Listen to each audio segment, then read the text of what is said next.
অনেক সময় আমরা কারোর নীরবতাকে তার দুর্বলতা ভেবে বসি। হতেই পারে সেই ব্যক্তি উত্তর দিতে চাইছেন না, হতে পারে অন্য কোনো কারণ আছে যা আমরা বুঝতেই পারছি না। সেই জন্য তাকে দুর্বল ভেবে নেওয়া অনুচিত। দেখতে গেলে এই বিশাল সমুদ্র এও কিন্তু নীরব, শান্ত হয়। কিন্তু যখন সে রুদ্র মূর্তি ধারণ করে তখন কি হয়? সমগ্র সংসারকে বিনাশের পথে নিয়ে যায় এই সমুদ্র, প্রলয় সৃষ্টি করে। সেই জন্য কারোর সহ্য শক্তিকে দুর্বলতা বলে মনে করবেন না। কারণ যদি এই নীরবতা নিজেকে ভেঙে বেরিয়ে আসে, তাহলে তা বিনাশের সমস্ত সীমা পার করে যেতে পারে। তাই এই নীরবতাকে সবসময় বুঝুন, সবসময় একে সম্মান করতে শিখুন, আর আমার সাথে ভালোবেসে বলুন, রাধা রাধা। জীবনে যখনই কোনো কঠিন কাজ আমাদের সামনে আসে, তখন আমরা কারোর না কারোর থেকে সাহায্য চাই, যেটা উচিত। কিন্তু যদি যে কোনো ছোটখাটো বিষয়ে আমরা সাহায্য চাইতে শুরু করি, তাহলে কি হবে? তাহলে আমরা নিজেদের সামর্থ্য, নিজেদের যোগ্যতাকে কখনো বাড়তেই দেব না, না আমাদের শক্তি কখনো বাড়বে। কারণ এটা আমাদের অভ্যেস হয়ে যাবে। যাই ঘটুক, আমরা কারোর থেকে সাহায্য চাইতে চলে যাব, এটাই আমাদের স্বভাব হয়ে যাবে। সেই জন্য আমাদের যেটা করা উচিত সেটা হলো, যতক্ষণ না আর কোনো উপায় থাকছে ততক্ষণ আপনি কারোর থেকে সাহায্য চাইতে যাবেন না। চেষ্টা করুন, যা সংকট থাকুক, সমস্যা থাকুক, পরিস্থিতি যতই কঠিন হোক, নিজে সমাধান করতে চেষ্টা করুন। যতটা পারবেন আত্মনির্ভর হওয়ার চেষ্টা করুন। যদি এটা করতে পারেন, তাহলে আপনি অনেক কিছু শিখবেন। দিন প্রতিদিন আপনার জীবন আরও বেশি উজ্জ্বল হয়ে উঠবে, ব্যক্তিত্বের বিকাশ ঘটবে, আপনার শক্তি বৃদ্ধি পাবে, যোগ্যতা বৃদ্ধি পাবে, আত্মবিশ্বাস জেগে উঠবে, আর আত্মনির্ভর হয়ে মন বলবে, রাধা রাধা। আপনি কখনো পর্বতের শিখরে উঠেছেন? আপনি দেখতে পাবেন পর্বতের পদতলে প্রচুর সুন্দর ফুল রয়েছে, সবুজ বনানী রয়েছে। যত আপনি ওপরে উঠতে থাকবেন, তত ফুল কমতে থাকবে, সবুজ বনানী কমতে থাকবে। আরো কিছুটা ওপরে উঠলে কাঁটা জাতীয় গাছ দেখতে পাবেন, শুকনো গাছ দেখতে পাবেন। আরো যদি ওপরে ওঠেন তাহলে পাষাণ দেখতে পাবেন। আরো ওপরে উঠলে হিমখণ্ড দেখতে পাবেন। এই যে পর্বত, তা মনুষ্য জীবনের সবথেকে উত্তম উদাহরণ। মানুষ যখন সাফল্যের শিখরে পৌঁছতে চান, মহানুভবতার শিখরে পৌঁছতে চান, পথে যত আস্তে আস্তে উপরে উঠতে থাকেন, ততই ভৌতিক বস্তু তার থেকে বিচ্ছিন্ন হতে থাকে। যদি তিনি সেই ভৌতিক বস্তুগুলি ত্যাগ না করতে পারেন, তাহলে কখনোই সেই স্থানে পৌঁছতে পারবেন না। আর মানুষ যদি উচিত ত্যাগ করতে পারেন, পথে অগ্রসর হতে থাকেন, এগোতে থাকেন, তাহলে একদিন না একদিন তিনি মহানুভবতার, জ্ঞানের, সাফল্যের হিমের স্বাদ অবশ্যই লাভ করবেন। মনে রাখবেন, মানব জীবনের ত্যাগ হলো অত্যন্ত গুরুত্বপূর্ণ অংশ। আসুন আমার সাথে ভালোবেসে বলুন, রাধা রাধা। একবার একজন গুরু তার শিষ্যদের পরীক্ষা নিচ্ছিলেন। উনি ওনার প্রত্যেক শিষ্যকে একটি করে পাখি দিয়ে বললেন, সেই পাখির বলি দিতে হবে, কিন্তু এমন এক স্থানে যেখানে কেউ তাদের দেখতে পাচ্ছে না। প্রত্যেক শিষ্য নিজের যাত্রা শুরু করল। কেউ ঘন বনে প্রবেশ করল, কেউ অন্ধকার গুহায় প্রবেশ করল, কেউ দূরে কোনো পর্বতের শিখরে পৌঁছে গেল। যে মুহূর্তে দেখলো তাদের কেউ দেখতে পাচ্ছে না, তারা সেই বলি দিতে চেষ্টা করল। যেই বলি দিতে গেল, সেই পাখি আলোর কিরণে পরিবর্তিত হলো এবং লুপ্ত হয়ে গেল। একজন শিষ্য ছিল যে আবার গুরুর কাছে ফিরে এলো। সে বলল, ক্ষমা করবেন গুরুদেব, কিন্তু আমি এমন কোনো স্থান পেলাম না যেখানে কেউ আমাকে দেখতে পাচ্ছে না। অন্য কেউ না দেখতে পেলেও আমি নিজে দেখতে পাচ্ছিলাম, আমার অন্তর্মন দেখতে পাচ্ছিল। সেই শিষ্য বুঝতে পেরেছিল যে পরমাত্মার দৃষ্টি সবসময় তাকে দেখতে পাচ্ছে, আর ও কখনো অনুচিত কর্ম করতে পারবে না। আর শুধুমাত্র এই কারণে সেই শিষ্যই সেই পরীক্ষায় উত্তীর্ণ হলো। আসুন আর আমার সাথে ভালোবেসে বলুন, রাধা রাধা। রাত্রে আমরা সুখ নিদ্রা লাভ করি, আমরা স্বপ্ন দেখি, ভবিষ্যতের পরিকল্পনা করি, খুব ভালো লাগে। সকালে যখন চোখ খুলি নিদ্রা ভঙ্গ হয়, স্বপ্ন সেইখানেই ভেঙে যায়, আর তারপর আমরা আমাদের রোজকার জীবন যাপন করি। স্বপ্ন হয়তো মানুষ রাতের বেলায় দেখেন, কিন্তু সেটাকে সার্থক দিনের বেলাতেই করতে হয়। রাতে মধুর বাতাসের নিচে কোমল শয্যায় শুয়ে মাতার গলায় মিষ্টি গান শুনতে শুনতে নিদ্রায় আচ্ছন্ন হওয়া, স্বপ্ন দেখা, ভবিষ্যতের পরিকল্পনা করা বড়ই সরল। কিন্তু সকালবেলায় সময় মতো উঠে সূর্যের তাপ সহ্য করে, সেই উষ্ণতা সহ্য করে সর্বাঙ্গ ঘেমে গিয়ে নিজের পথ খুঁজে বের করা, সেই পথে অগ্রসর হওয়া, বাধা বিপত্তি এসবের সম্মুখীন হওয়া, আর তারপর লক্ষ্য লাভ করা, এগুলো কঠিন কাজ। এ হলো অত্যন্ত কঠিন কাজ। যদি আপনি চান যে স্বপ্ন আপনি দেখেছেন তা সত্যি হোক, তাহলে দিনের বেলায় আপনাকে বেরিয়ে কর্ম করতেই হবে, পরিশ্রম করতেই হবে। মনের এই চক্ষু দিয়ে স্বপ্ন দেখা সম্ভব, কিন্তু যদি আপনি বুঝতে পারেন যে এই স্বপ্নই হলো আপনার লক্ষ্য, তাহলে তাকে সার্থক করতে শুধুমাত্র পরিশ্রম দ্বারাই করতে হবে। তাহলে পরিশ্রম করুন আর আমার সাথে ভালোবেসে বলুন রাধা রাধা। যত শক্তিশালী এই মন, তত শক্তিশালী এই শরীরও। এই যে আমাদের শরীর, এটা আসলে কি? এ হলো একটা রথের মতো, আর একটা রথ ততক্ষণ চলতে পারবে না যতক্ষণ না তাকে কোনো সারথি চালাবে। এই মন হলো শরীরের সারথি। এবার ভাবুন, যদি এই সারথি শক্তিহীন হয়, দুর্বল হয়, তাহলে এই রথের কি হবে? এটা উচিত পথে চলতে পারবে না, উচিত গতিতে চলতে পারবে না, মন মতো স্থানে এটা পৌঁছতেও পারবে না।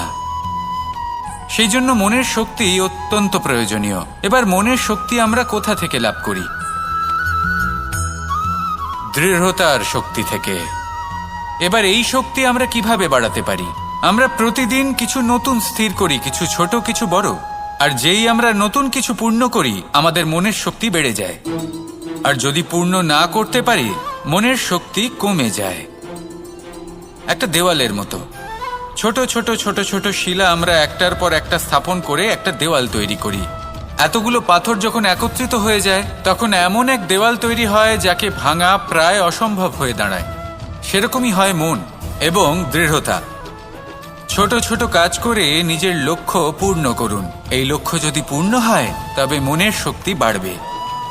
কিছুটা এইভাবে যে যত বড়ই বিপদ আসুক না কেন, সেই বিপদ নিজে হার মেনে নেবে, কিন্তু আপনার মন ততটাই শক্তিশালী থাকবে।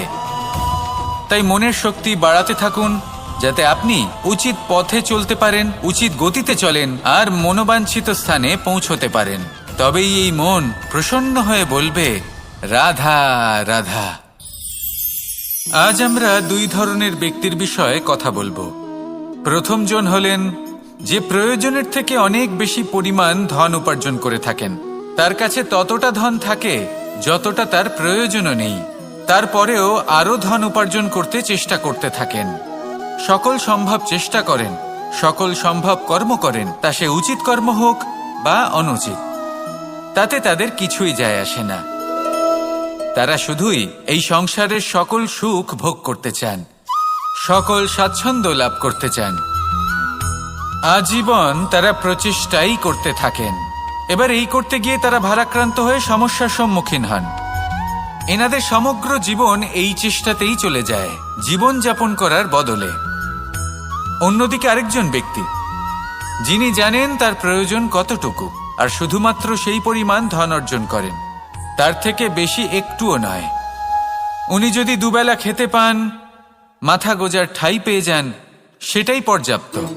তাতেই যে আপনি কখন আর কোথায় সন্তুষ্টি লাভ করবেন, কত কিছু লাভ করার পরে সন্তুষ্ট হবেন, এই উত্তর আপনি মন থেকে পাবেন। এই সমাজের চাহিদায় জড়িয়ে নিজেকে বিভ্রান্ত করবেন না। নিজের অন্তরের এই মিথ্যে অহংবোধকে প্রশ্রয় দিতে গিয়ে যদি আপনি এরকম প্রয়াস করতে থাকেন, তাহলে জীবনযাপন কখন করবেন? থেমে যান, শান্ত হয়ে যান, নিজের অন্তর মনে নিমজ্জিত হয়ে দেখুন যে সন্তুষ্টি কোথায়। এই সন্তুষ্টি লাভ করুন। এই মন প্রসন্ন হয়ে বলবে, রাধা রাধা। কখনো কোনো বাগানের কোনো বৃক্ষকে দেখেছেন যেখানে সুগন্ধি ফুল থাকে, রসালো ফল থাকে? তখন মন প্রফুল্ল হয়ে ওঠে, মন থেকে সেই বৃক্ষের প্রতি ভালোবাসা জন্মায়। কিন্তু যিনি বাগানের মালিক, শুধুমাত্র তিনিই জানেন যে কিভাবে এই বৃক্ষকে আগলে রাখতে হয়, কিভাবে তার পরিচর্যা করলে এতে সুন্দর সুগন্ধি ফুল হবে, রসালো ফল হবে। কখনো কখনো প্রয়োজনের থেকে বেশি রোদ পেলে এই বৃক্ষগুলি শুকিয়ে যায়, প্রয়োজনের থেকে কম রোদ পেলেও এই বৃক্ষ কিন্তু শুকিয়ে যায়। প্রয়োজনের থেকে কম জল যদি পায়, এই বৃক্ষ শুকিয়ে যেতে পারে। প্রয়োজনের থেকে অতিরিক্ত জল যদি পায়, তখনও এই বৃক্ষের শিকড়গুলি নষ্ট হয়ে যেতে পারে। এবার এটাই কিন্তু আমাদের সংসারের সাথেও হয়। আমাদের সংসারের সকল প্রতিভাশালী ব্যক্তি, যেমন লেখক, বিচারক, প্রবক্তা, যোদ্ধা, এদের সবার ক্ষেত্রে এই কথাটাই প্রযোজ্য। যদি বেশি প্রশংসা করা হয় তাহলেও এরা হারিয়ে যাবেন। প্রয়োজনের থেকে বেশি যদি নিন্দা করা হয় তখনও তারা নত হয়ে পড়বেন। তাহলে আপনি এদের রক্ষা করুন এবং নিজেদেরও। মনে রাখবেন একটা কথা, জেনে রাখুন কখন কোন নিন্দায় আপনি লজ্জিত হবেন না, আর কখন কোন প্রশংসার দ্বারা নিজের মধ্যে অহংবোধ জাগ্রত করবেন না। এই মন সুপ্রসন্ন হয়ে বলবে, রাধা রাধা। যদি আমি কোনো বনে যাই, কোনো নির্জন বনে, সেই বনের বিষয়ে, সেই পথের বিষয়ে, গাছপালার বিষয়ে, পশুপক্ষীর বিষয়ে আমার যদি কোনো জ্ঞান না থাকে, সেই বনের ক্ষুদ্র থেকে ক্ষুদ্রতর অংশের বিষয়ে যদি আমার কোনো জ্ঞান না থাকে, তাহলে হতেই পারে সেই বনে কোথাও আমি হারিয়ে যাব।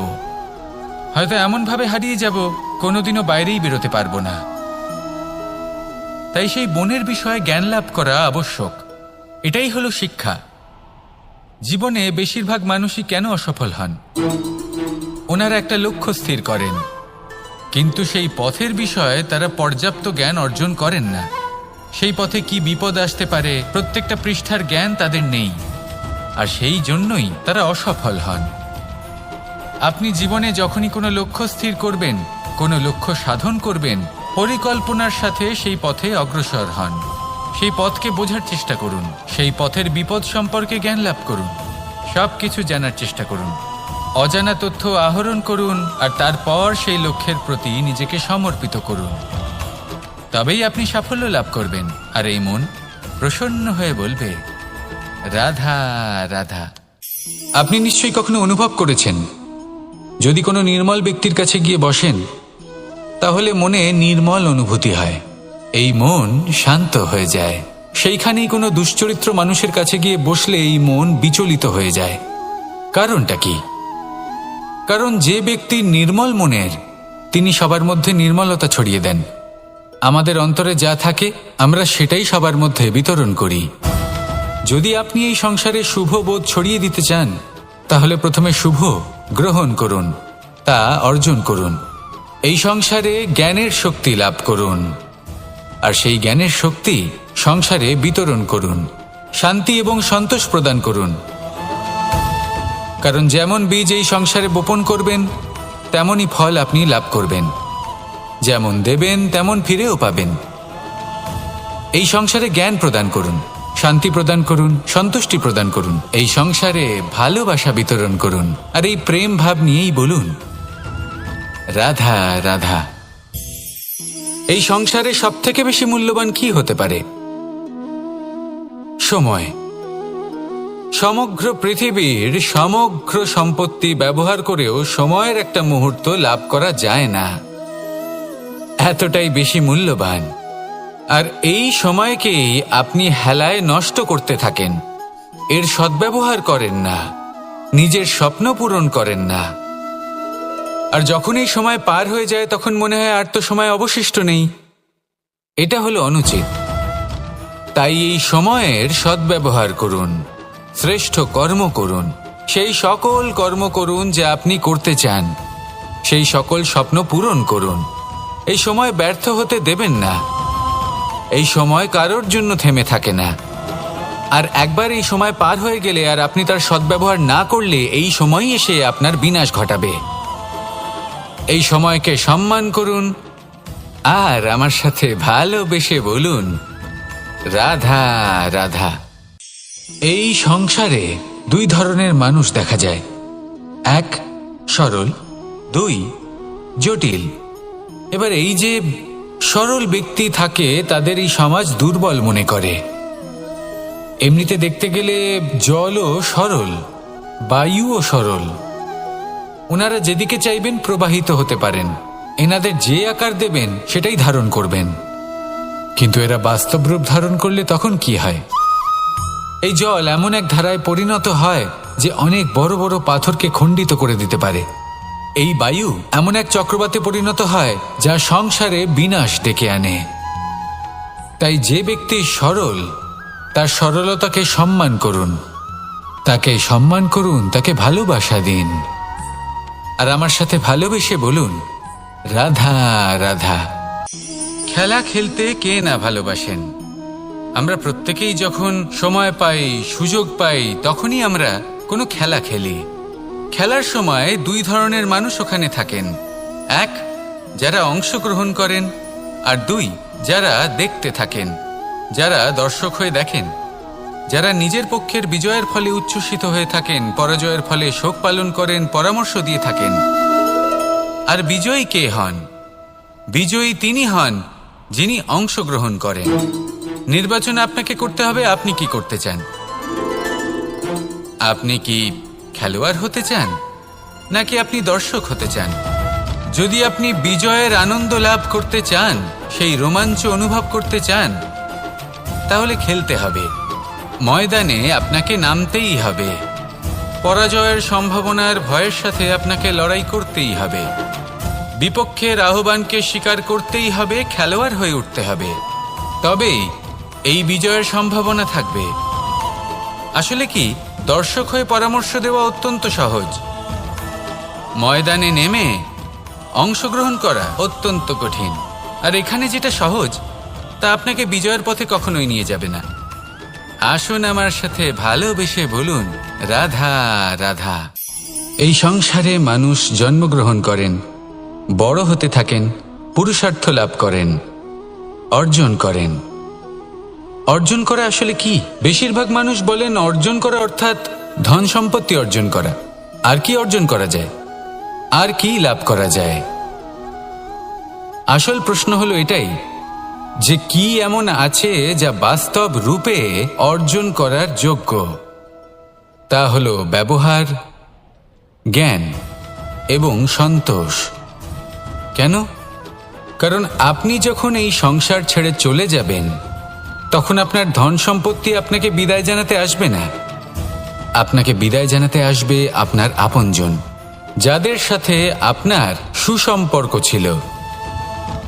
সমগ্র সংসারে সহস্র মানুষ ধন অর্জন করে থাকেন। শ্রেষ্ঠ মানুষ হলেন তিনি যিনি ব্যবহার, জ্ঞান এবং সন্তোষ অর্জন করে থাকেন, একে সকলের মধ্যে বিতরণ করেন। তাই এটাই করুন আর আমার সাথে ভালোবেসে বলুন, রাধা রাধা। এই সংসারের আরম্ভ থেকে এখনো পর্যন্ত এবং ভবিষ্যতেও একটা যুদ্ধ আছে যা হয়ে চলেছে, চলতেই থাকবে।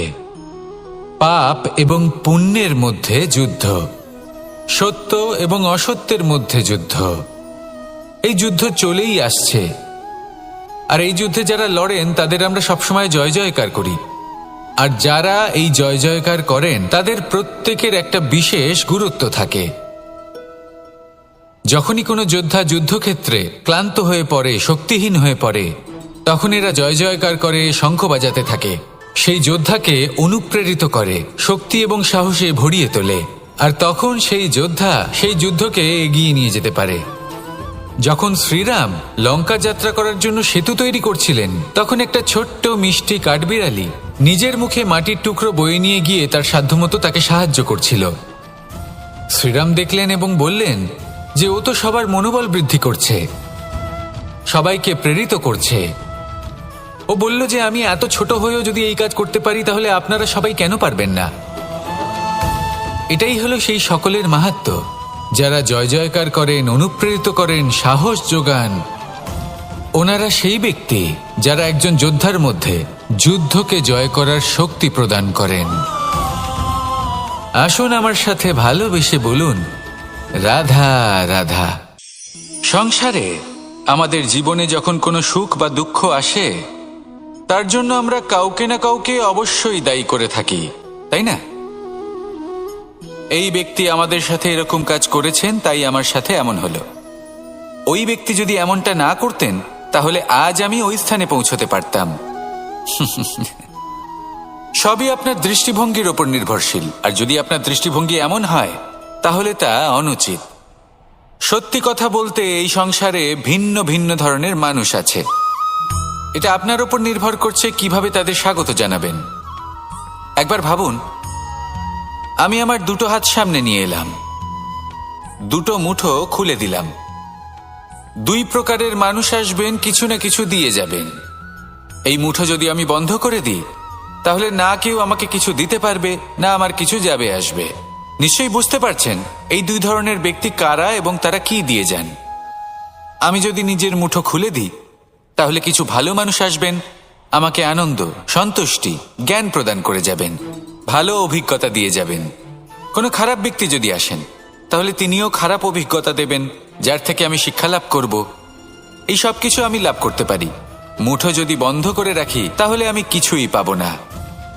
দেখুন, এই সংসারে প্রত্যেকের জীবনে এইরকম, প্রত্যেকের জীবনে সবকিছুই আছে, ভালো খারাপ দুই মানুষই আছে, ভালো অভিজ্ঞতা আছে, খারাপ অভিজ্ঞতা আছে। নির্ভর করছে আপনার ওপর যে আপনি কি করবেন, এনাদের স্বাগত কিভাবে জানাবেন, কার থেকে কি বুঝবেন, কি শিখতে পারবেন, আর কোন দৃষ্টিভঙ্গি নিয়ে অগ্রসর হবেন।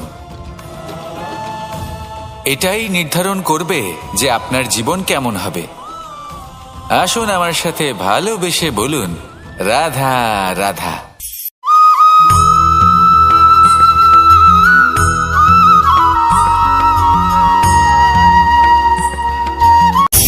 মহাভারতে অনেক যোদ্ধারা অংশগ্রহণ করেছিলেন।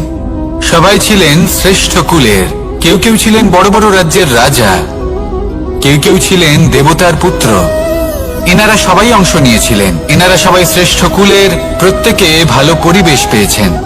কিন্তু সেখানেই অন্যদিকে ছিল বারবারিক, অসুরপুত্র বারবারিক। এবং এই অসুরপুত্র বারবারিকই এই সময় দাঁড়িয়ে ভগবান রূপে স্থাপিত হয়ে আছেন। পুজো করা হয় তাকে। কারণটা কি? নির্বাচন। বারবারিক একটি দ্বন্দ্বের মধ্যে ছিলেন। ঠিক যেমন প্রত্যেক যোদ্ধার জীবনে দ্বন্দ্ব এসে থাকে, তখন সে কি নির্বাচন করবে সেটা হলো অত্যন্ত গুরুত্বপূর্ণ। বারবারিকের কাছে এত শক্তি ছিল যে একটি মাত্র বাণ প্রয়োগ করে সবাইকে নাশ করতে পারত। দ্বন্দ্ব ছিল একটাই, যে ও নির্বাচন করতেই পারছিল না কোন পক্ষ হয়ে যুদ্ধ করবে। ওর নির্বাচন ছিল এটাই যে ও কোনো পক্ষের হয়েই যুদ্ধ করবে না, বরং নিজের মস্তক সে দান করবে। আর এই কর্মের কারণে, এই নির্বাচনের কারণে আজকের সময়ে দাঁড়িয়ে ওকে ঘাটুশ্যাম রূপে পুজো করা হয়। মনে রাখবেন, শুধু আপনার ব্যক্তিত্ব গুরুত্বপূর্ণ নয়, আপনি কোথা থেকে আসছেন, কোন কুলে আপনার জন্ম, শুধুমাত্র সেটা গুরুত্বপূর্ণ নয়। সব থেকে বেশি গুরুত্বপূর্ণ হলো আপনার কর্ম, আপনার নির্বাচন। আসুন আমার সাথে ভালোবেসে বলুন, রাধা রাধা। যখন আমরা মৌন থাকি তখন আমরা কতটা শক্তি ব্যয় করি, বিন্দুমাত্র নয়। সেখানেই যখন আমরা রুষ্ট হই তখন আমরা কতটা শক্তি ব্যয় করি। আমাদের রক্ত গরম হয়ে ওঠে, চোখ থেকে যেন অগ্নি বর্ষা হয়। আমরা চিৎকার করতে থাকি, জোরে কথা বলি, কখনো কখনো আমরা অনুচিত কর্ম করে বসি। সবকিছুই ক্রোধের বশে করি। এবার এই ক্রোধকে মৌনতায় পরিণত করতে হবে। এই কাজটা চোখে দেখা যায় না, এই কাজ সরল নয়, এই কাজ হলো অত্যন্ত কঠিন, এবং এই কাজই শ্রেষ্ঠ। সেই ব্যক্তি শক্তিশালী নন যিনি কথায় কথায় ক্রুদ্ধ হয়ে যান, কথায় কথায় যিনি আক্রমণ করেন, আজ্ঞে না, সব থেকে বেশি শক্তিশালী ব্যক্তি হলেন তিনি, যিনি নিজের ক্রোধকে মৌনতায় পরিবর্তন করতে পারেন, যিনি শান্ত মনে পরিস্থিতিকে বোঝেন, তার আকলন করেন আর তারপর বিবেকের দ্বারা সিদ্ধান্ত নেন। তিনি হলেন সব থেকে শক্তিশালী ব্যক্তি। তাহলে সেই ব্যক্তি হয়ে উঠুন আর আমার সাথে ভালোবেসে বলুন, রাধা রাধা। জীবনে যখন আমরা কোনো পরিস্থিতির সম্মুখীন হই, তখন আমাদের সামনে দুটো পথ থাকে। তাদের মধ্যে কোনো একটা নির্বাচন আমাদের করে নিতে হবে, এই মনে করে নিতে হবে। নির্বাচন এই সংসারের সব থেকে গুরুত্বপূর্ণ বিষয়। একটা নির্বাচন আপনার বর্তমান বদলে দিতে পারে, আপনার ভবিষ্যৎ বদলাতে পারে, আগামী প্রজন্মের জন্য ইতিহাস রচনা করতে পারে। একটা নির্বাচন। এবার দেখুন, যে পরিস্থিতি আপনার সামনে আছে, আপনাকে সেই পরিস্থিতির সম্মুখীন হতেই হবে, সেই কষ্ট সহ্য করতেই হবে, সেই মতোই কাজ করতে হবে। শুধু এই বিষয়টা নির্বাচন করতে হবে যে এই পরিস্থিতির সম্মুখীন হওয়ার সময় আমি কি দুর্বল হয়ে থাকব নাকি আমি শক্তিশালী হয়ে থাকব। এই নির্বাচন এই মনের মধ্যে করতে হবে। আর এই নির্বাচন হলো সব থেকে বেশি গুরুত্বপূর্ণ নির্বাচন। যদি নিজের মনকে শক্তিশালী করে তুলে সেই পরিস্থিতির সম্মুখীন হন, তাহলে কিছুই আপনাকে বাধা দিতে পারবে না। পূর্ণ নিষ্ঠার সাথে, সাহসের সাথে এই মনকে শক্তিশালী করে তুলুন, তাহলে কোনো সংকট আপনাকে না বাধা দিতে পারবে না ভাঙতে পারবে। আপনি নিজে সাফল্যের শিখরে পৌঁছতে পারবেন আর এই মন প্রসন্ন হয়ে বলবে, রাধা রাধা। জীবনে সব থেকে বেশি মূল্যবান বস্তু কি? ধন, স্বর্ণ, মাণিক্য, আভূষণ? না, এই সব কিছু মিলিয়েও সময়ের এক মুহূর্তের সামনে মলিন হয়ে পড়ে। এক মুহূর্ত যা এক দরিদ্রকে রাজা করতে পারে, যা এক রাজাকেও দরিদ্র করতে পারে। একটি মুহূর্ত যা আপনার আত্মবিশ্বাসকে পর্বতের শিখরে পৌঁছে দিতে পারে, একটি মুহূর্ত যা আপনার অস্তিত্বকে গভীর সাগরে বিলীন করে দিতে পারে। একটি মুহূর্তের খেলা। সব সময় জীবনে সেই ব্যক্তিকে সম্মান করুন, শ্রদ্ধা করুন, যিনি আপনার জন্য সময় বের করে থাকেন।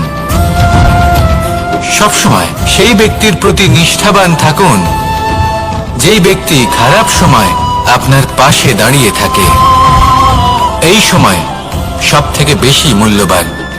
আসুন আমার সাথে ভালোবেসে বলুন, রাধা রাধা। প্রজাপতি দেখেছেন? কি সুন্দর হয়, তাই না? এই প্রজাপতি, ওদের দিকে তাকালে নিজের অজান্তেই নিজের মুখে হাসি ফুটে ওঠে। কিন্তু এই প্রজাপতি জন্ম থেকেই এমন দেখতে হয় না। জন্ম থেকে এদের কাছে ডানা থাকে না, এরা উড়তেও পারে না। যখন একটি প্রজাপতি জন্ম নেয়, তখন প্রথমে ডিম অবস্থায় থাকে সে। আস্তে আস্তে সেই কবচ সে ভেঙে ফেলে, খুব পরিশ্রম করতে হয় তাকে। তারপর কীটের আকার ধারণ করে সে চলতে থাকে।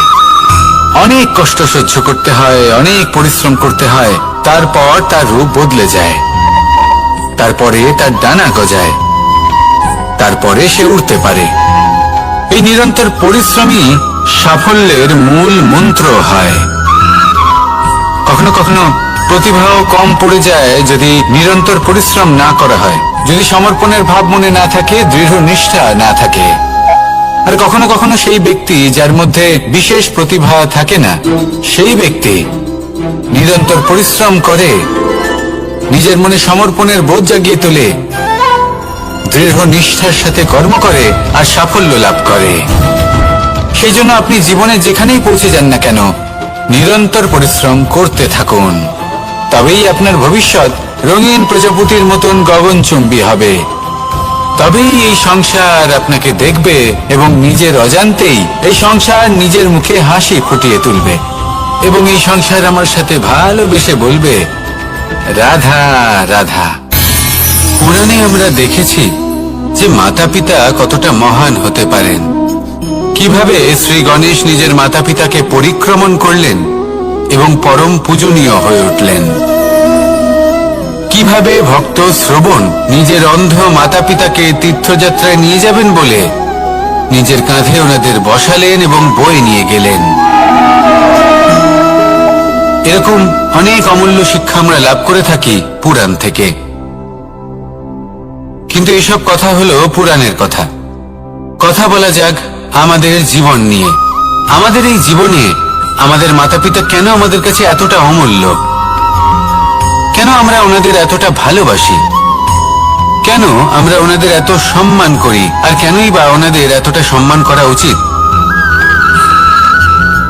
মমতার কারণে।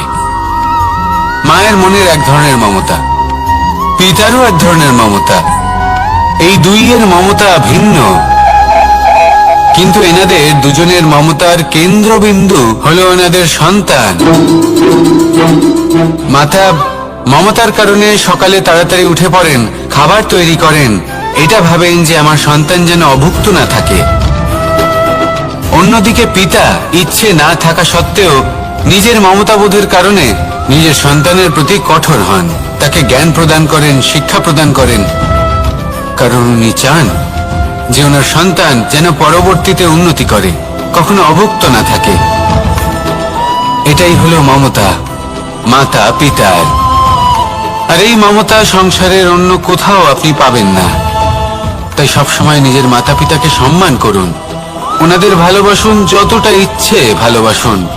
আর এই ভালোবাসার সাথেই বলুন রাধা রাধা। সম্পর্ক হলো আমাদের জীবনের একটি আধার। কিছু সম্পর্ক এমন যা আমরা জন্মসূত্রে লাভ করি, যেমন পরিবার, মা বাবা। কিছু সম্পর্ক আছে যে আমরা জীবনে অর্জন করে থাকি, তা সে প্রেমের হোক, স্নেহের হোক বা বন্ধুত্বের। এই সকল সম্পর্ক লাভ করার বা গড়ে তোলার 5টি ধাপ রয়েছে। প্রথম ধাপ, কোনো ব্যক্তির সাথে আলাপ হওয়া, তার সাথে কথা বলা বা তাকে দেখা। দ্বিতীয় ধাপ, সে ব্যক্তিকে আমাদের ভালো লাগা। তৃতীয় ধাপ,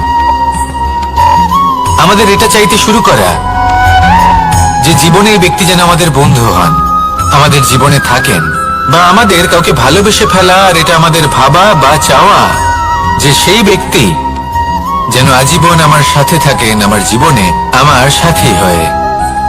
চতুর্থ ধাপ, লাভ করা। এবার এই ধাপটি অনেক মানুষের পক্ষেই খুবই সরল হয়, বড়ই সরল ভাবে নিজেদের সঙ্গীকে লাভ করে থাকেন। কিছু মানুষের জন্য এই ধাপ অত্যন্ত কঠিন হয়ে থাকে। অনেক প্রতিকূল পরিস্থিতির উপর জয়লাভ করে তারা সঙ্গীকে লাভ করেন, কিন্তু লাভ অবশ্যই করেন। এরপরে আসে পঞ্চম, অন্তিম এবং সবথেকে গুরুত্বপূর্ণ ধাপ। সেটা হলো সেই সম্পর্ক পালন করা। এটা হলো এমন এক বিষয় যা প্রত্যেক মানুষের শেখা উচিত।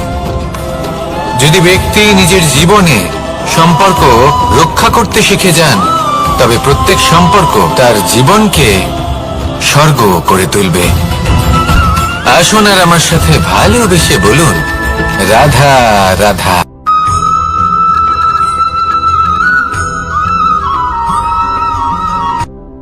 রাত্রে আমরা সুখ নিদ্রা লাভ করি, আমরা স্বপ্ন দেখি, ভবিষ্যতের পরিকল্পনা করি, খুব ভালো লাগে।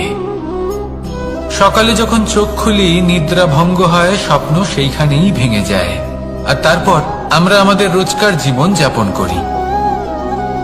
স্বপ্ন হয়তো মানুষ রাতের বেলায় দেখেন, কিন্তু সেটাকে সার্থক দিনের বেলাতেই করতে হয়। রাতে মধুর বাতাসের নিচে কোমল শয্যায় শুয়ে মাতার গলায় মিষ্টি গান শুনতে শুনতে নিদ্রায় আচ্ছন্ন হওয়া, স্বপ্ন দেখা, ভবিষ্যতের পরিকল্পনা করা বড়ই সরল। কিন্তু সকালবেলায় সময় মতো উঠে সূর্যের তাপ সহ্য করে, সেই উষ্ণতা সহ্য করে সর্বাঙ্গ ঘেমে গিয়ে নিজের পথ খুঁজে বের করা, সেই পথে অগ্রসর হওয়া, বাধা বিপত্তি এসবের সম্মুখীন হওয়া, আর তারপর লক্ষ্য লাভ করা, এগুলো কঠিন কাজ। এ হলো অত্যন্ত কঠিন কাজ। যদি আপনি চান যে স্বপ্ন আপনি দেখেছেন তা সত্যি হোক, তাহলে দিনের বেলায় আপনাকে বেরিয়ে কর্ম করতেই হবে, পরিশ্রম করতেই হবে। মনের এই চক্ষু দিয়ে স্বপ্ন দেখা সম্ভব, কিন্তু যদি আপনি বুঝতে পারেন যে এই স্বপ্নই হলো আপনার লক্ষ্য, তাহলে তাকে সার্থক করতে শুধুমাত্র পরিশ্রম দ্বারাই করতে হবে। তাহলে পরিশ্রম করুন আর আমার সাথে ভালোবেসে বলুন, রাধা রাধা। মানুষের জীবনে 3টি গুণ অত্যন্ত প্রয়োজনীয়: শ্রদ্ধা, বিনম্রতা, যোগ্যতা। যদি জ্ঞান লাভ করতে চান তাহলে শ্রদ্ধার প্রয়োজন, যদি মান লাভ করতে চান তাহলে স্বভাবে বিনম্র হওয়া প্রয়োজন, আর যদি মনোবাঞ্ছিত স্থান লাভ করতে চান তাহলে যোগ্যতার প্রয়োজন। বিষয়টা সহজ। শ্রদ্ধা আপনাকে জ্ঞান দেবে, নম্রতা আপনাকে মান, আর যোগ্যতা উচিত স্থান দেবে। কিন্তু যদি আপনি এই 3টি গুণ সম্মিলিত করেন তাহলে এমন কিছু লাভ করবেন যা এই সব কিছুর থেকে অনেক ঊর্ধ্বে। সম্মান। আর এ হলো সেই সম্মান যা প্রত্যেক মানুষের নিজের জীবনে লাভ করতে চেষ্টা করা উচিত, কারণ এই হলো সেই সম্মান যার কারণে আপনি চলে যাওয়ার পরেও এই সংসার আপনাকে ভালোবাসবে আর মনে রাখবে। আসুন আমার সাথে ভালোবেসে বলুন, রাধা রাধা। আকাঙ্ক্ষা কখন লোভে পরিণত হয়ে যায় তা কেউ বলতে পারে না। এবার তার পরিণাম কি হতে পারে তাও আমরা কেউ জানি না। আজ আমি আপনাকে বলছি, কোনো ব্যক্তি সব থেকে বেশি ক্ষতির সম্মুখীন তখনই হয় যখন সে এটা মনে করে যে সে সব থেকে বেশি সুরক্ষিত স্থানে রয়েছে। সে ভাবে যে সে সেখানে সুরক্ষিত রয়েছে। সে তখন অসাবধান হয়ে পড়ে, আর তখনই তাকে জীবনের সব থেকে বড় ক্ষতির সম্মুখীন হতে হয়। নিঃস্ব হয়ে যাওয়ার পরিস্থিতি কোনো মানুষের জীবনে তখনই আসে যখন তার কাছে প্রচুর সম্পত্তি থাকে এবং সে তার থেকে অনেক বেশি সম্পত্তি অর্জন করতে চায়। সেই অনেক বেশি সম্পত্তি অর্জন করার চেষ্টায় সে এমন কিছু করে বসে যার ফলে তাকে সমস্ত সম্পত্তি হারাতে হতে পারে। একজন রচনাকার নিজেই নিজের প্রতিভা একদম শেষ করে দিতে পারে যখন সে অনেকগুলো কাজ নিজের কাঁধে নিয়ে নেয়। একটা গুরুত্বপূর্ণ কথা সবসময় মনে রাখবেন, আজ আপনি যেখানেই থাকুন না কেন, যেমনই যে কোনো স্থানেই থাকুন না কেন, এর পেছনে আপনার আকাঙ্ক্ষার একটা বিশাল ভূমিকা রয়েছে। কিন্তু মনে রাখবেন, আপনাকে শিখতে হবে যে কখন আর কিভাবে নিজের উচ্চাকাঙ্ক্ষাগুলিকে লাগাম পরাতে হবে, কারণ এটা অত্যন্ত আবশ্যক।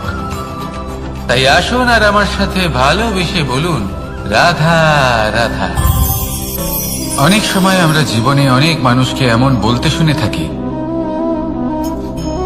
যে আমি অসফল হয়েছি কারণ আমার সময় ভালো যাচ্ছিল না। আমি এই জিনিসটা লাভ করতে চাইছিলাম কিন্তু করতে পারলাম না কারণ আমার সময়টা ভালো যাচ্ছিল না। আমি আমার জীবনে ওই মহান কাজটা করতে চাইছিলাম কিন্তু করতে পারলাম না। কেন? কারণ আমার সময়টা ভালো যাচ্ছিল না। কিন্তু যে মুহূর্তে ভালো সময় আমার জীবনে আসবে আমি সব কিছু প্রাপ্ত করব। এমন প্রায় প্রত্যেকেই বলেন। আসুন একটা কথা বোঝা যাক। একজন মালিকে দেখুন, সে প্রত্যেক দিন গাছের সেবা করে, তাকে জল দেয়, তার যত্ন আত্তি করে। কেন? প্রত্যেক দিন সেই গাছ ফল দেয় না। সঠিক সময় এলে তবেই সেই গাছ ফল দেয়, কিন্তু প্রত্যেক দিন মালি তার সেবা করে, তাকে যত্ন করে। শুধুমাত্র তখন করে না যখন সেই গাছ ফল দিতে সক্ষম। আর যদি মালি গাছের যত্ন প্রতিদিন না করে তাহলে হয়তো সেই গাছ ফল দিতেই পারবে না। এটাই হলো আমাদের জন্য একটা শিক্ষা।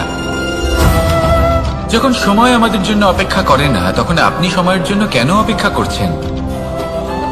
ভালো সময়ের জন্য অপেক্ষা করবেন না। ভালো এবং শুভ কর্ম দ্বারা ভালো সময়কে নিজের কাছে টেনে আনুন। নিরন্তর কর্ম করুন, পরিশ্রম করতে থাকুন। শুভ সময় আপনা থেকেই আপনার কাছে আসবে। আসুন আমার সাথে ভালোবেসে বলুন, রাধা রাধা। মানুষের এই সংসারে জীবনযাপন করার জন্য কিছু জিনিসের প্রয়োজন পড়ে। এমন কিছু আবেগ, এমন কিছু বস্তু আছে যেগুলো তার প্রয়োজন হয়। কিন্তু সব থেকে বেশি যে জিনিসটা তার প্রয়োজন হয় সেটা হলো সম্মানের।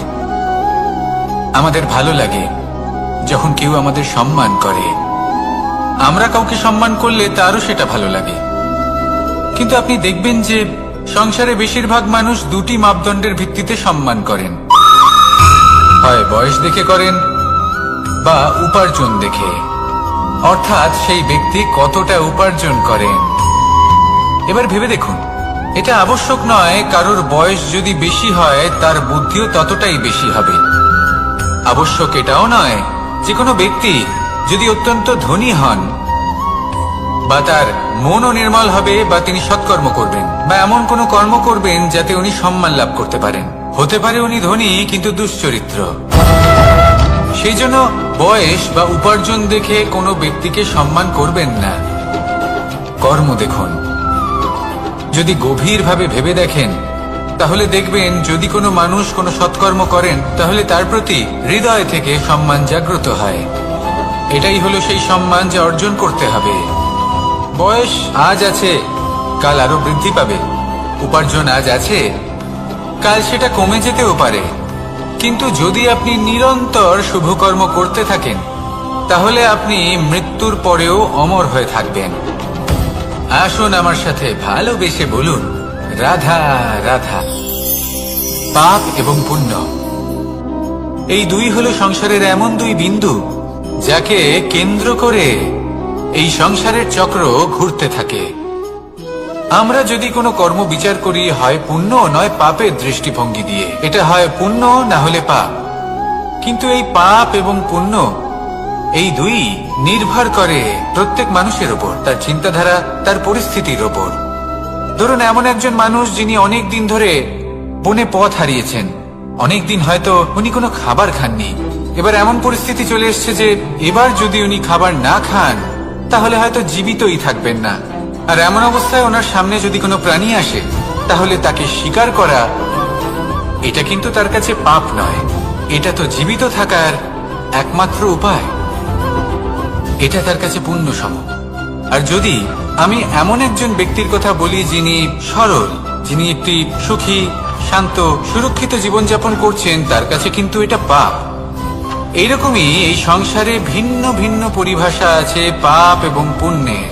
তার মধ্যে যদি আমি আপনাকে একটি সরল পরিভাষা দিই সেটা হলো, জীবনে যখনই কোনো কর্ম করবেন সেটা নিয়ে একটু ভেবে দেখুন যে এই যে কাজটা আমি করছি তার ফলে এই যে অন্য মানুষেরা আছেন এই সংসারে তারা কি দুঃখ পাবেন? যদি তারা দুঃখ পান তাহলে সেটা পাপ। যদি আপনি এমন কোনো কর্ম করেন যার ফলে অন্যরা প্রসন্নতা লাভ করেন, তাদের মুখে হাসি ফুটে ওঠে, যদি তারা প্রেরিত হন, জীবনে সামনে এগোতে পারেন, তাদের বিকাশ হয়, তাহলে এটা হলো পুণ্য। তাই জীবনে সবসময় পুণ্য করতে থাকুন আর আমার সাথে ভালোবেসে বলুন, রাধা রাধা। বনস্পতি ফলনের জন্য আমাদের কিসের প্রয়োজন পড়ে? একটু ধরিত্রীর, একটু পরিশ্রমের আর একটা বীজের। এবার যদি মানুষের কথা বলি তাহলে এখানে ধরিত্রী হলো মানুষের এই জীবন, যেখানে মানুষ নিজের ইচ্ছের ফল ফুল ফলন করতে চায়। পরিশ্রম হলো আমাদের কর্ম, আর বীজ হলো আমাদের নির্বাচন। আমাদের বেছে নিতে হবে যে আমরা কি বপন করব, আম নাকি ফণি মনসা। এর মধ্যে আমরা কি পেতে চাই? রসালো ফলের ফলন চাই নাকি কাঁটার ফলন চাই, তা আমাদের উপর নির্ভরশীল। কিন্তু একটা কথা ঠিক, লক্ষ্য যেমনই হোক না কেন, জীবন যেমনই হোক না কেন, যদি আপনি লক্ষ্যের দিকে এগোতে থাকেন তাহলে কর্মের সাথে খামখেয়ালি আচরণ করতে পারবেন না। যদি আপনি এমন করেন তাহলে এটা আপনাকে একটা অনুচিত লক্ষ্যে পৌঁছে দেবে, সেটা কিন্তু নিশ্চিত। সবসময় এটা মনে রাখবেন, কর্মের সাথে খামখেয়ালি হবেন অর্থাৎ কর্মফলও আপনার সাথে খামখেয়ালি হবে। তাহলে নিষ্ঠার সাথে কর্ম করতে থাকুন আর নিজের লক্ষ্যকে প্রাপ্ত করুন। আর আমার সাথে ভালোবেসে বলুন, রাধা রাধা। অগ্নি, চতুর্থ তত্ত্ব, সব থেকে বেশি গুরুত্বপূর্ণ কিন্তু তার থেকেও বেশি ভয়াবহ। কখনো অগ্নিকে নিয়ন্ত্রিত রূপে উনুনে জ্বলতে দেখেছেন? এই অগ্নি আমাদের খাবার বানাতে সাহায্য করে, যা আমাদের শক্তি প্রদান করে। কিন্তু এই অগ্নি যখন বিচলিত হয়ে, অনিয়ন্ত্রিত হয়ে কোন বনের আগুন হয়ে ওঠে, তখন মহা বিনাশ ঘটে যায়। আপনারই অন্তরের ঊর্জা হলো এই অগ্নি। এটা আপনার শক্তিও, আপনার ক্রোধও। একে ব্যবহার কিভাবে করবেন তা আপনারই হাতে। যদি কোনো ব্যক্তি নিজের অন্তরের এই ঊর্জাকে ব্যবহার করেন শক্তির রূপে, তাহলে সে বিকাশ ঘটাতে পারে, নির্মাণ ঘটাতে পারে। কিন্তু যদি কোনো ব্যক্তি তার অন্তরের ঊর্জাকে বিধ্বংসী অস্ত্র বানিয়ে ফেলেন, তাহলে নিশ্চিত রূপে মহা বিনাশ ঘটতে পারে, যাতে বিনাশ তারও অবশ্যই হবে। অনেক বছর পূর্বে এমনই এক আগুনের দ্বারা এই সুন্দর পৃথিবীর নির্মাণ হয়েছিল। আর অনেক বছর পূর্বে এমন এক আগুনেই সমস্ত জীব এবং সংসার বিলুপ্ত হয়ে গেছিল। এবার আপনি আপনার অন্তরের ঊর্জা দ্বারা বিনাশ ঘটাতে চান নাকি নির্মাণ ঘটাতে চান, সেই সিদ্ধান্ত আপনারই। আসুন আমার সাথে ভালোবেসে বলুন, রাধা রাধা। কখনো কখনো এমন হয়, আমরা আমাদের বাড়ির উঠোনে বীজ বপন করি, আর তা বিকশিত হয় একটা সুন্দর বৃক্ষে। তার শাখাগুলি প্রতিবেশীর বাড়ি পর্যন্ত পৌঁছয়। ফলের বর্ষণ প্রতিবেশীর বাড়িতেও হয়ে থাকে। আর আমরা ভাবি গাছ আমরা উৎপন্ন করব, আর ফল খাবেন আপনারা। এই কেমন কথা হলো? আপনাকে এই কথা বুঝতে হবে যে এসব হলো ভৌতিক বস্তু, সাংসারিক বস্তু। কখনো নিজের বাড়ির বাগানে ভালোবাসার গাছ বপন করে দেখুন। তার শাখাও প্রতিবেশীর বাড়ি পর্যন্ত পৌঁছবে, ফলের বর্ষণ সেখানেও হবে। কিন্তু সেই ফল চাইতে আপনাকে যেতে হবে না। সেই ফল দ্বিগুণ মাত্রায় আবার আপনার কাছেই ফিরে আসবে। তাই নিজের বাড়িতে আর নিজের মনে ভালোবাসার গাছ উৎপন্ন করুন। এই জীবন প্রসন্ন হয়ে বলবে, রাধা রাধা। অ দিয়ে অন্ত, আ দিয়ে আরম্ভ। এই দুইয়েরই রাশি সমান। যদি আপনি মন দিয়ে দেখেন তবে দেখবেন এদের সম্পর্ক খুবই নিবিড়। কিভাবে? যখন কোনো কিছু শুরু হয়, এটা নিশ্চিত হয়ে যায় যে তা সমাপ্তও হবে। আরম্ভই যদি না হয়, তার সমাপ্তও হবে না। যা আরম্ভ হয়েছে তার সমাপ্তি হলো অবশ্যম্ভাবী। এটাই হলো প্রকৃতির নিয়ম, একে এড়ানো যায় না। এবার এই কথা আমরা সকলে জানি। এবার মানুষ কি ভাবে যে সমাপ্তির পরে কি হতে পারে, এর উত্তর তাদের কাছে নেই। তাদের উচিত অন্য কোনো বিষয় ভাবা যা বেশি গুরুত্বপূর্ণ। এবার মানুষ এটা জানে না যে মৃত্যুর পরে কি হতে পারে, কিন্তু এই কথা অবশ্যই জানে যে জন্ম থেকে মৃত্যু পর্যন্ত এই সময়, যাকে আমরা জীবন বলে থাকি, এই সময় আমরা কর্ম করতে পারি। এই কথা তো আমরা জানি। তাহলে এমন কি কর্ম করা যেতে পারে যা আমাদের সমাপ্তির পরও আমাদের প্রাসঙ্গিক করে রাখতে পারে, এই বিষয়ে ভাবা উচিত। যে জন্মগ্রহণ করেছে তার মৃত্যু হবেই, এটা সাধারণ বিষয়। কিন্তু ইতিহাস আজও সেই সকল মানুষজনকে স্মরণ করেন যাদের এই সংসার তাদের মৃত্যু নয়, বরং তাদের জীবনকালে যে কর্ম তারা করেছেন তার দ্বারা মনে রাখেন।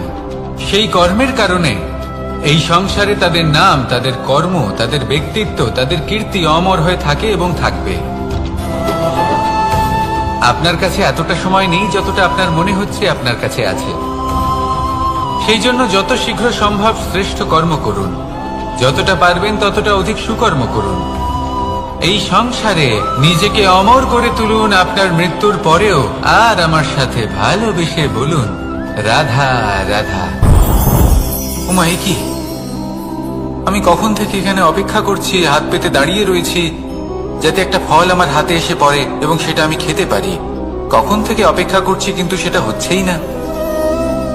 এবার আপনি বলবেন যে এসব কি বলছি, এ কি অদ্ভুত কথা বলছি। যদি ফল খেতে হয় তাহলে আমাকে বৃক্ষে চড়তে হবে, ফলের কাছে পৌঁছতে হবে, তবেই তো ফল পাবো। এবারে এটা অত্যন্ত সহজ ব্যাপার, কিন্তু এই বিষয়টা আপনি নিজের জীবনের প্রসঙ্গে ভেবে দেখুন। লক্ষ্য কোথায় আছে আপনি জানেন, সেই লক্ষ্যে পৌঁছানোর পথ কি সেটাও আপনি জানেন, সেই পথে চলার ক্ষমতাও আপনার রয়েছে, কিন্তু তাও আপনি নিজের লক্ষ্য লাভ করতে পারছেন না। কেন? কারণ আপনি অপেক্ষা করছেন যে লক্ষ্য আপনার সামনে চলে আসবে, কিন্তু তা হয় না। লক্ষ্য সে যাই হোক না কেন, ধন হোক, প্রেম হোক, কোনো সম্মান হোক বা মোক্ষ হোক, যদি আপনি তার দিকে অগ্রসর না হন তাহলে ফল প্রাপ্তি অসম্ভব ব্যাপার, তা কোনোদিনই হবে না।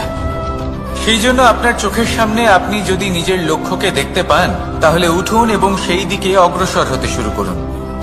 নিজের অন্তরের সকল অশুভ গুণ দূর করুন, অলসতা ত্যাগ করুন, অজ্ঞানতা ত্যাগ করে দিন এবং চলতে থাকুন। অবশ্যই মনোবাঞ্ছিত ফল লাভ করতে পারবেন। মনে রাখবেন, চলতে থাকলে তবেই লক্ষ্য প্রাপ্তি হবে। অপেক্ষার দ্বারা শুধুমাত্র মৃত্যু লাভ হবে। আসুন আমার সাথে ভালোবেসে বলুন, রাধা রাধা। পাখি কখন জন্ম নেয়, কখন উড়তে শেখে, কখন বাসা বানাতে শেখে, কখন নিজের মৃত্যু লাভ করে, এসব আমাদের মধ্যে কেউ জানি না। কিন্তু পাখি একটা কথা খুব ভালো করে জানে, যে এই সংসারে ও যা কিছুই করুক না কেন, এই সংসারে ওকে নিয়ে কিচ্ছু যায় আসে না। এবার আমরা কি করি? কোনো কাজ করার আগে আমরা এটা ভাবি যে এই সংসার যদি আমাকে দেখে ফেলে তাহলে কে জানে এই সংসার কি ভাববে, আমার প্রতিচ্ছবি কেমন তৈরি হবে কে জানে, কে জানে কি হবে আদি ইত্যাদি। এই সব ভাবনায় আমরা মগ্ন হয়ে যাই। কিছুটা এমন ভাবে মগ্ন হই যে বর্তমানের কর্মের এই জীবনের যাত্রাপথে সেই সময়ের আনন্দ উপভোগ করতে ভুলে যাই। এবার দেখুন একটা পাখি কি করে, ওর কর্ম হলো গান গেয়ে চলা। ওই পাখি গেয়ে চলে, কেউ ওর গান শুনুক বা না শুনুক, কেউ আদৌ শুনছে কিনা সেই বিষয়টা নিয়ে সেই পাখির কিছুই যায় আসে না। সেই পাখি নিজের কর্ম করতে থাকে। হয়তো সেই জন্যই আপনি কখনো কোনো পাখিকে কাঁদতে দেখবেন না। এরকমই আপনাকে নিজেকে গড়ে তুলতে হবে। প্রথমে নিজেকে জিজ্ঞেস করুন, এই যে কর্ম আমি করতে চলেছি সেটা কি উচিত? যদি আপনার মনে হয় সেটা উচিত তাহলে সেটা প্রমাণ করুন। এটা ভাববেন না যে এই সংসার কি ভাববে। আসুন আর আমার সাথে ভালোবেসে বলুন, রাধা। বনের মধ্যে যদি আপনি কোনো বিষাক্ত সাপ দেখেন তাহলে কি করবেন? আপনি তখনই তার থেকে দূরে পালাতে চেষ্টা করবেন। আর এটা কেন করবেন? নিজের রক্ষার্থে। এই কথা আমি নয় মেনে নিলাম, কিন্তু নিজের জীবনে এটা করেন না কেন? আপনি যেখানেই যান, যে স্থানেই যান না কেন, প্রত্যেক সময় প্রত্যেক মুহূর্তে এমন বিষাক্ত সাপ আপনি অবশ্যই খুঁজে পাবেন। আর সেই সাপ নয় যাদের আপনি বনে খুঁজে পাবেন, এরা হলো সেই সাপ যা আপনাকে পাপ করতে বাধ্য করবে। আপনার অন্তরের বাসনা, ক্রোধ, অহংকার, লোভ, ঈর্ষা এদের বৃদ্ধি ঘটাবে। দেখুন, বনের এই সাপ আপনাকে একবার ছেড়ে দিতেও পারে, ছোবল নাও মারতে পারে, কিন্তু এই যে পাপরূপী সাপ আছে তা অবশ্যই ছোবল মারবে। কর্ম যদি করেন তাহলে অবশ্যই ফল পাবেন। সেই জন্য যখনই কোথাও যাবেন, যদি এমন কাউকে দেখেন, যদি এমন কিছু দেখেন যে আপনাকে পাপ করতে বাধ্য করছে, তাহলে সেই মুহূর্তে সেখান থেকে পালিয়ে যান। যেমন বনের সাপ দেখে আপনি পালাতে থাকেন। সৎকর্মের রক্ষা অত্যন্ত আবশ্যক। আসুন আর আমার সাথে ভালোবেসে বলুন, রাধা রাধা। যদি কোনো সিংহ বানরের মতো গাছে চড়তে চেষ্টা করে তাহলে কি হবে? একটা মাছ যদি মাটিতে হাঁটতে চেষ্টা করে তাহলে কি হবে? তারা বিফলই হবে। কিন্তু এরকম কেন হয়? তার কারণ হলো প্রকৃতির রচনা কিছুটা এরকম। এখানে প্রত্যেকটি ব্যক্তিকে, প্রত্যেকটি প্রাণীকে আলাদা আলাদা গুণের অধিকারী করা হয়েছে এবং সকলকে একটা সীমাও প্রদান করা হয়েছে। এবার এই যে বৃক্ষ, পশু, পাখি, এদের মধ্যে সেই ক্ষমতাই নেই যে এরা নিজেদের যাচাই করতে পারবে, নিজেদের সীমাগুলো বুঝতে পারবে, নিজেদের সদ্গুণগুলো চিনতে পারবে। এরা সেটা করতে পারবে না। কিন্তু মানুষ তো আলাদা। মানুষের কাছে সেই বিশেষ শক্তি আছে যে তারা পূর্ণরূপে নিজেদের যাচাই করতে পারবে, নিজেকে পূর্ণরূপে বুঝতে পারবে, নিজের দোষ, নিজের অপগুণ, নিজের সদ্গুণ, নিজেদের সীমাগুলো তারা বুঝতে পারবে। আর এটা অত্যন্ত গুরুত্বপূর্ণ। কথায় আছে যে যদি সাফল্য লাভ করতে হয় তাহলে নিজেকে যাচাই করে নিতে হবে। তাই নিজেকে যাচাই করুন, নিজের সাথে পরিচিত হয়ে যান। এবং জীবনে কর্ম করতে থাকুন, সাফল্যের শিখরে অবশ্যই পৌঁছে যাবেন। আর ওখানে যদি যান তাহলে এই মন প্রসন্ন হয়ে অবশ্যই বলবে রাধা রাধা। অন্ধকারাচ্ছন্ন রাত্রি যদি এসে থাকে তাহলে আলোকিত প্রকাশ নিয়ে সূর্যও অবশ্যই আসে। রোগ যদি এসে থাকে তাহলে তার ওষুধও অবশ্যই আসে। সমস্যা যদি আসে তাহলে সেই সমস্যার সমাধানও নিজে থেকেই আমাদের কাছে চলেই আসে। এই সংসার, এই জীবনের শুধুমাত্র একটাই নিয়ম আছে, আর তা হলো এটাই, এই সংসার হলো একটা চক্রের মতো, এতে শাশ্বত বলে কিছু নেই, নিত্য বলে কিছু নেই। আর যা কিছুই রয়েছে সব বদলাতে চলেছে। যদি আপনার জীবনে দুঃখ থাকে, সমস্যা থাকে, যদি আপনি বিপদ দ্বারা আচ্ছন্ন, তাহলে মনে রাখবেন সবকিছু বদলে যেতে চলেছে। দুঃখের সময় কাঁদবেন না, মনকে আরো দুঃখী করে তুলবেন না, কারণ এখানে যা কিছুই এসেছে তা যাওয়ার জন্যই এসেছে। তাহলে এত চিন্তা কিসের? আনন্দ সহকারে জীবন যাপন করুন, আর আমার সাথে ভালোবেসে বলুন রাধা রাধা। রাত্রিবেলায় যখন আলোকিত জোনাকিদের দেখেন তখন মন প্রসন্ন হয়ে ওঠে। এদের দেখতে খুবই সুন্দর লাগে। আর এমন ঠিক কেন হয়? প্রথম হলো এটাই যে রাতের বেলায় চতুর্দিক অন্ধকারাচ্ছন্ন থাকে। এমত অবস্থায় যদি আমরা কোথাও একটু প্রকাশ দেখি তাহলে সেটাই আশার কিরণের ন্যায় মনে হয়। সেই প্রকাশই আমাদের মন প্রসন্ন করে তোলে। আর সেই জন্য যে সকল মানুষ রাতের বেলায় কোনো জোনাকি দেখতে পান তারা প্রসন্ন হয়ে যান। এবার কখনো কখনো জীবনে আমাদের মনে হয় যে চতুর্দিকে শুধুমাত্র অন্ধকারই হয়ে আছে, প্রত্যেকেরই তা কখনো মনে হয়। আর তখনই আমাদের নিরাশ হলে চলবে না, আমাদের দুঃখী হলে চলবে না। সেই সময় আমাদের খুঁজতে হবে নিজেদের আশেপাশে, চতুর্দিকে, আর কোথাও না কোথাও আমরা প্রকাশ অবশ্যই দেখতে পাবো, আশার একটা কিরণ অবশ্যই দেখতে পাবো। কেউ এমন একটা কর্ম করেন যেটা দেখে আমরা প্রেরিত হয়ে যাই, আর এমন কোন কর্ম যদি আপনারা করেন তাহলে সেই কর্ম আপনার মনকে প্রসন্ন ভাব, আনন্দ এবং ভালোবাসা দ্বারা ভরিয়ে তুলবে। আপনার অন্তরে সেই অন্ধকারের অন্ত করবে, দুঃখেরও অন্ত করবে। আর এই মন প্রসন্ন ভাব নিয়ে বলবে রাধা রাধা। মনুষ্য জীবনের সব থেকে বেশি গুরুত্বপূর্ণ বিষয় হল মনের একাগ্রতা। এই সংসারের যে কটি মহান কার্য সম্পাদন হয়েছে তা হল মনের এই একাগ্রতার একমাত্র ফল। আপনি অবশ্যই দেখে থাকবেন অনেক ছোট বড় নদী যা বয়ে চলে তাদের সামনে একটা বাঁধ নির্মাণ করা হয় সেই সব নদীর জল সঞ্চয় করতে। বাঁধ হয়ে গেলে প্রয়োজন মতো বা মনের ইচ্ছে মতো তাকে ব্যবহার করা সম্ভব। এবার এটাই আমাদের মনের সাথেও সম্ভব। আমাদের মনের একাগ্রতা আজকের দিনে দাঁড়িয়ে বিভিন্ন ধরনের বিকার, ক্রীড়া এবং ভোগের মধ্যে ভাগ হয়ে গেছে। একে একত্রিত করতে হবে, একটা বাঁধ নির্মাণ করতে হবে, কর্মের বাঁধ। আপনাকে শুধু এটাই করতে হবে, যেটা উচিত কর্ম সেটাই করুন, যেটা অনুচিত কর্ম সেটা করা থেকে নিজেকে বিরত রাখুন। ব্যাস, এই কাজটাই আপনি করতে থাকুন, মনের মধ্যে একাগ্রতার বাঁধ নির্মাণ করুন। আর একবার যদি তা নির্মাণ হয়ে যায় তাহলে যখন চাইবেন, যেখানে চাইবেন, যতটা চাইবেন একাগ্রতা প্রয়োগ করতে পারবেন। আর একবার যদি আপনি এটা শিখে যান তাহলে এই সংসারকে বদলে ফেলার মতো কাজ আপনি করতে পারবেন, সমাজকে শুধরাবার মতো কাজ করতে পারবেন। তাহলে এই মনকে একাগ্র করুন আর আমার সাথে ভালোবেসে বলুন রাধা রাধা।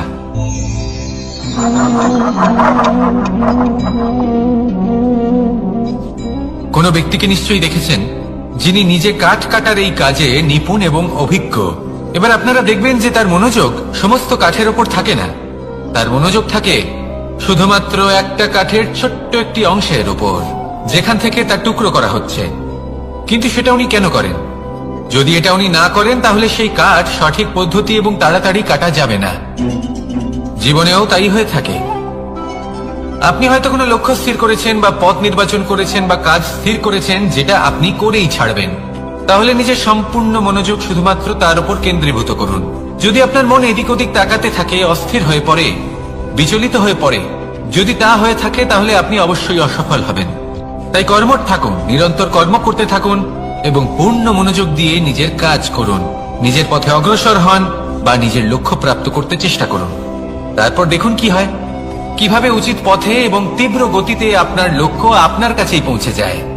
আর আপনার এই মন প্রসন্ন হয়ে বলে রাধা রাধা। কখনো কোনো নদীকে দেখেছেন? একই আকার, একই স্থান, শুধু প্রবাহিত হতে থাকে। এর মধ্যে কখনো কোনো অপদ্রব্য ফেলে দেখুন, দেখবেন সেটা বেশিক্ষণ সেখানে থাকে না।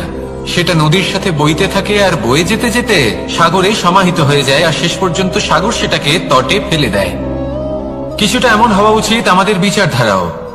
এক স্থানে তা স্থগিত হওয়া উচিত নয়, এটা সবসময় প্রবাহমান হওয়া উচিত। তবেই আমাদের চেতনা, আমাদের মূল্যবোধ এবং আমাদের স্মৃতি, এই তিনটি শ্রেষ্ঠ থাকবে।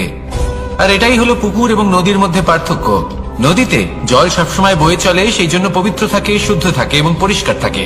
আর সেখানে এই পুকুরের তলদেশে সব জমা হতে থাকে, আর সেই জন্য তা অপবিত্র হয়ে যায়। তাই সবসময় এই বিচারধারা প্রবাহমান রাখুন। যদি মনে কোনো ভাবনা চলে আসে, সেখানেই থেকে যায় এবং বিদ্যে থাকে, তাহলে তা বের করে দিন, তাকেও বয়ে যেতে দিন, এবং তার যা উত্তর হবে তা সময়ের সাথে আপনার সামনেই চলে আসবে। শুধুই নদীর মতো প্রবাহমান হন আর আমার সাথে ভালোবেসে বলুন, রাধা রাধা। এই সংসারে সাফল্য লাভ করার জন্য জ্ঞানের প্রয়োজন হয়, পরিশ্রমের প্রয়োজন হয়, দৃঢ় নিষ্ঠার প্রয়োজন হয়, নিরন্তর চেষ্টা করা প্রয়োজনীয়। কিন্তু আরো কিছু আছে যা অত্যন্ত প্রয়োজনীয় এবং গুরুত্বপূর্ণ। তা হলো ভালো বন্ধু। তাদের থাকা অত্যন্ত প্রয়োজনীয়। যদি ভালো বন্ধু থাকে, তাহলে সময় এলে তারা ঢাল হয়ে আপনাকে সুরক্ষা করবেন। সময় এলে অস্ত্রের মতো শত্রুকে সংহারও করবেন। যদি তিনি জ্ঞানী হন, তাদের মধ্যে সদ্গুণ থাকে, তাহলে এই সব গুণ আপনার মধ্যেও প্রবেশ করবে। তাহলে সাফল্যের জন্য ভালো বন্ধু পাওয়া অত্যন্ত প্রয়োজনীয়।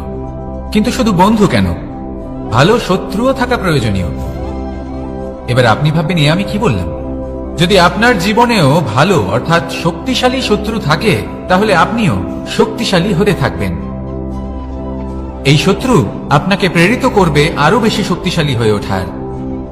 কখনো কোনো হরিণকে দেখুন, তীব্র গতিতে দৌড়তে থাকে। কেন তীব্র গতিতে দৌড়য়? এই কারণে নয় যে কোথাও তার জন্য মধুর ঘাস অপেক্ষা করে রয়েছে, না। সে এই কারণে তীব্র গতিতে দৌড়য় কারণ সেটা না করলে তার পেছনে একটি সিংহ আছে যে ওকে নিজের ভোজন করে ফেলবে। তাই জীবনে বিপদ, সংকট, এই সবকিছুও হলো অত্যন্ত গুরুত্বপূর্ণ। তার সম্মুখীন হতে শিখুন আর আমার সাথে ভালোবেসে বলুন, রাধা রাধা।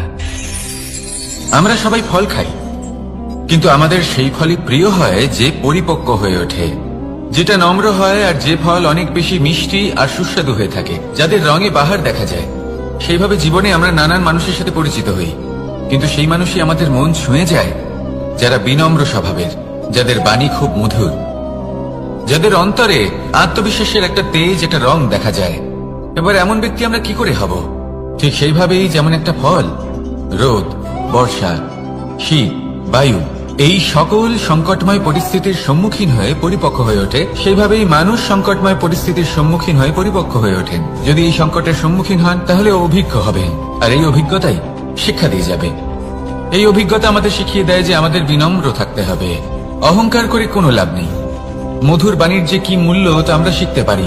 এই অভিজ্ঞতাই আমাদের বুঝিয়ে দেয় যে উচিত অনুচিত কোনটা, আমাদের দৃষ্টিভঙ্গি তৈরি করে, আর এই দৃষ্টিভঙ্গি দ্বারা আত্মবিশ্বাস জাগ্রত হয়। সেই জন্য জীবনে কখনো বিপদ থেকে দূরে পালাবেন না, সেগুলোর সম্মুখীন হন, অভিজ্ঞতা লাভ করুন, তার থেকে শিক্ষা লাভ করুন, এইভাবেই পরিপক্ক হবেন।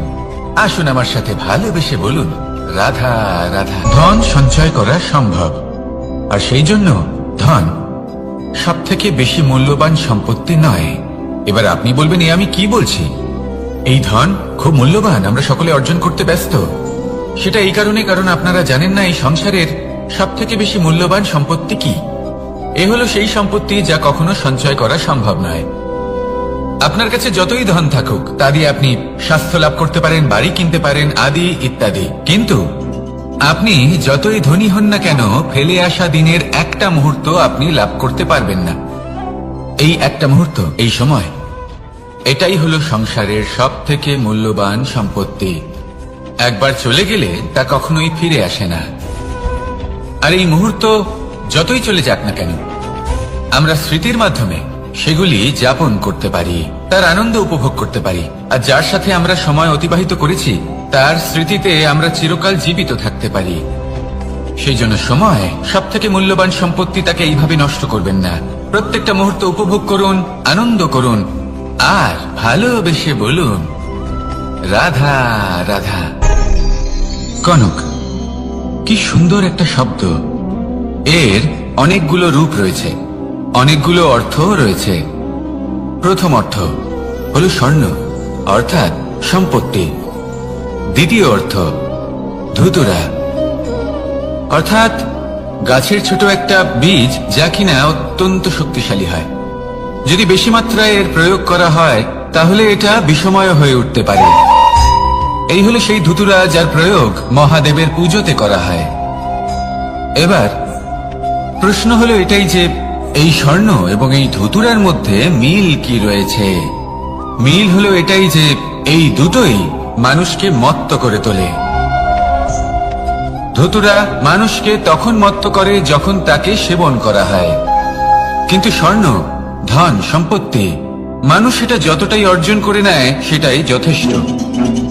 এই স্বর্ণ মানুষের ভাবনা চিন্তা করার ক্ষমতাকে বশ করে ফেলে। মানুষ সম্পত্তির লোভে মত্ত হয়ে ওঠে, কারণ যে যত চমৎকারী, যতটা অমূল্য হয় তাকে সামলানো কিন্তু ততটাই কঠিন, তাই না? তাই মনে রাখবেন, ধন, স্বর্ণ, সম্পত্তি এগুলো ধুতুরার থেকেও অনেক বেশি বিষাক্ত হতে পারে।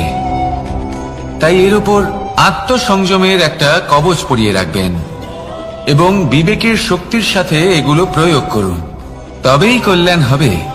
আসুন আমার সাথে ভালোবেসে বলুন, রাধা রাধা। আমার কাছে যশোদা মা যেমন, আমার কাছে দেবকী মা যেমন, আমার কাছে ঠিক তেমনই হলেন গোমাতা।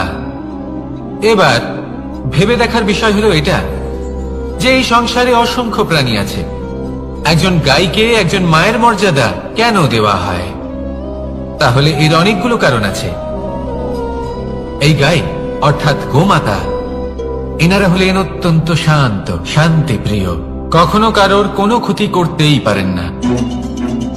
গোমাতা যে দুধ নিজের বাছুরকে পান করান সেই দুধই আমাদেরও দেন।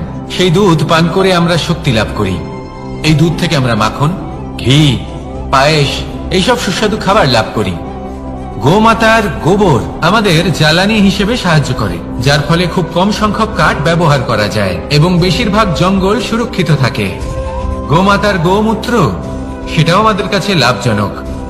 এর দ্বারা আমরা অনেক রোগ থেকে মুক্তি লাভ করতে পারি।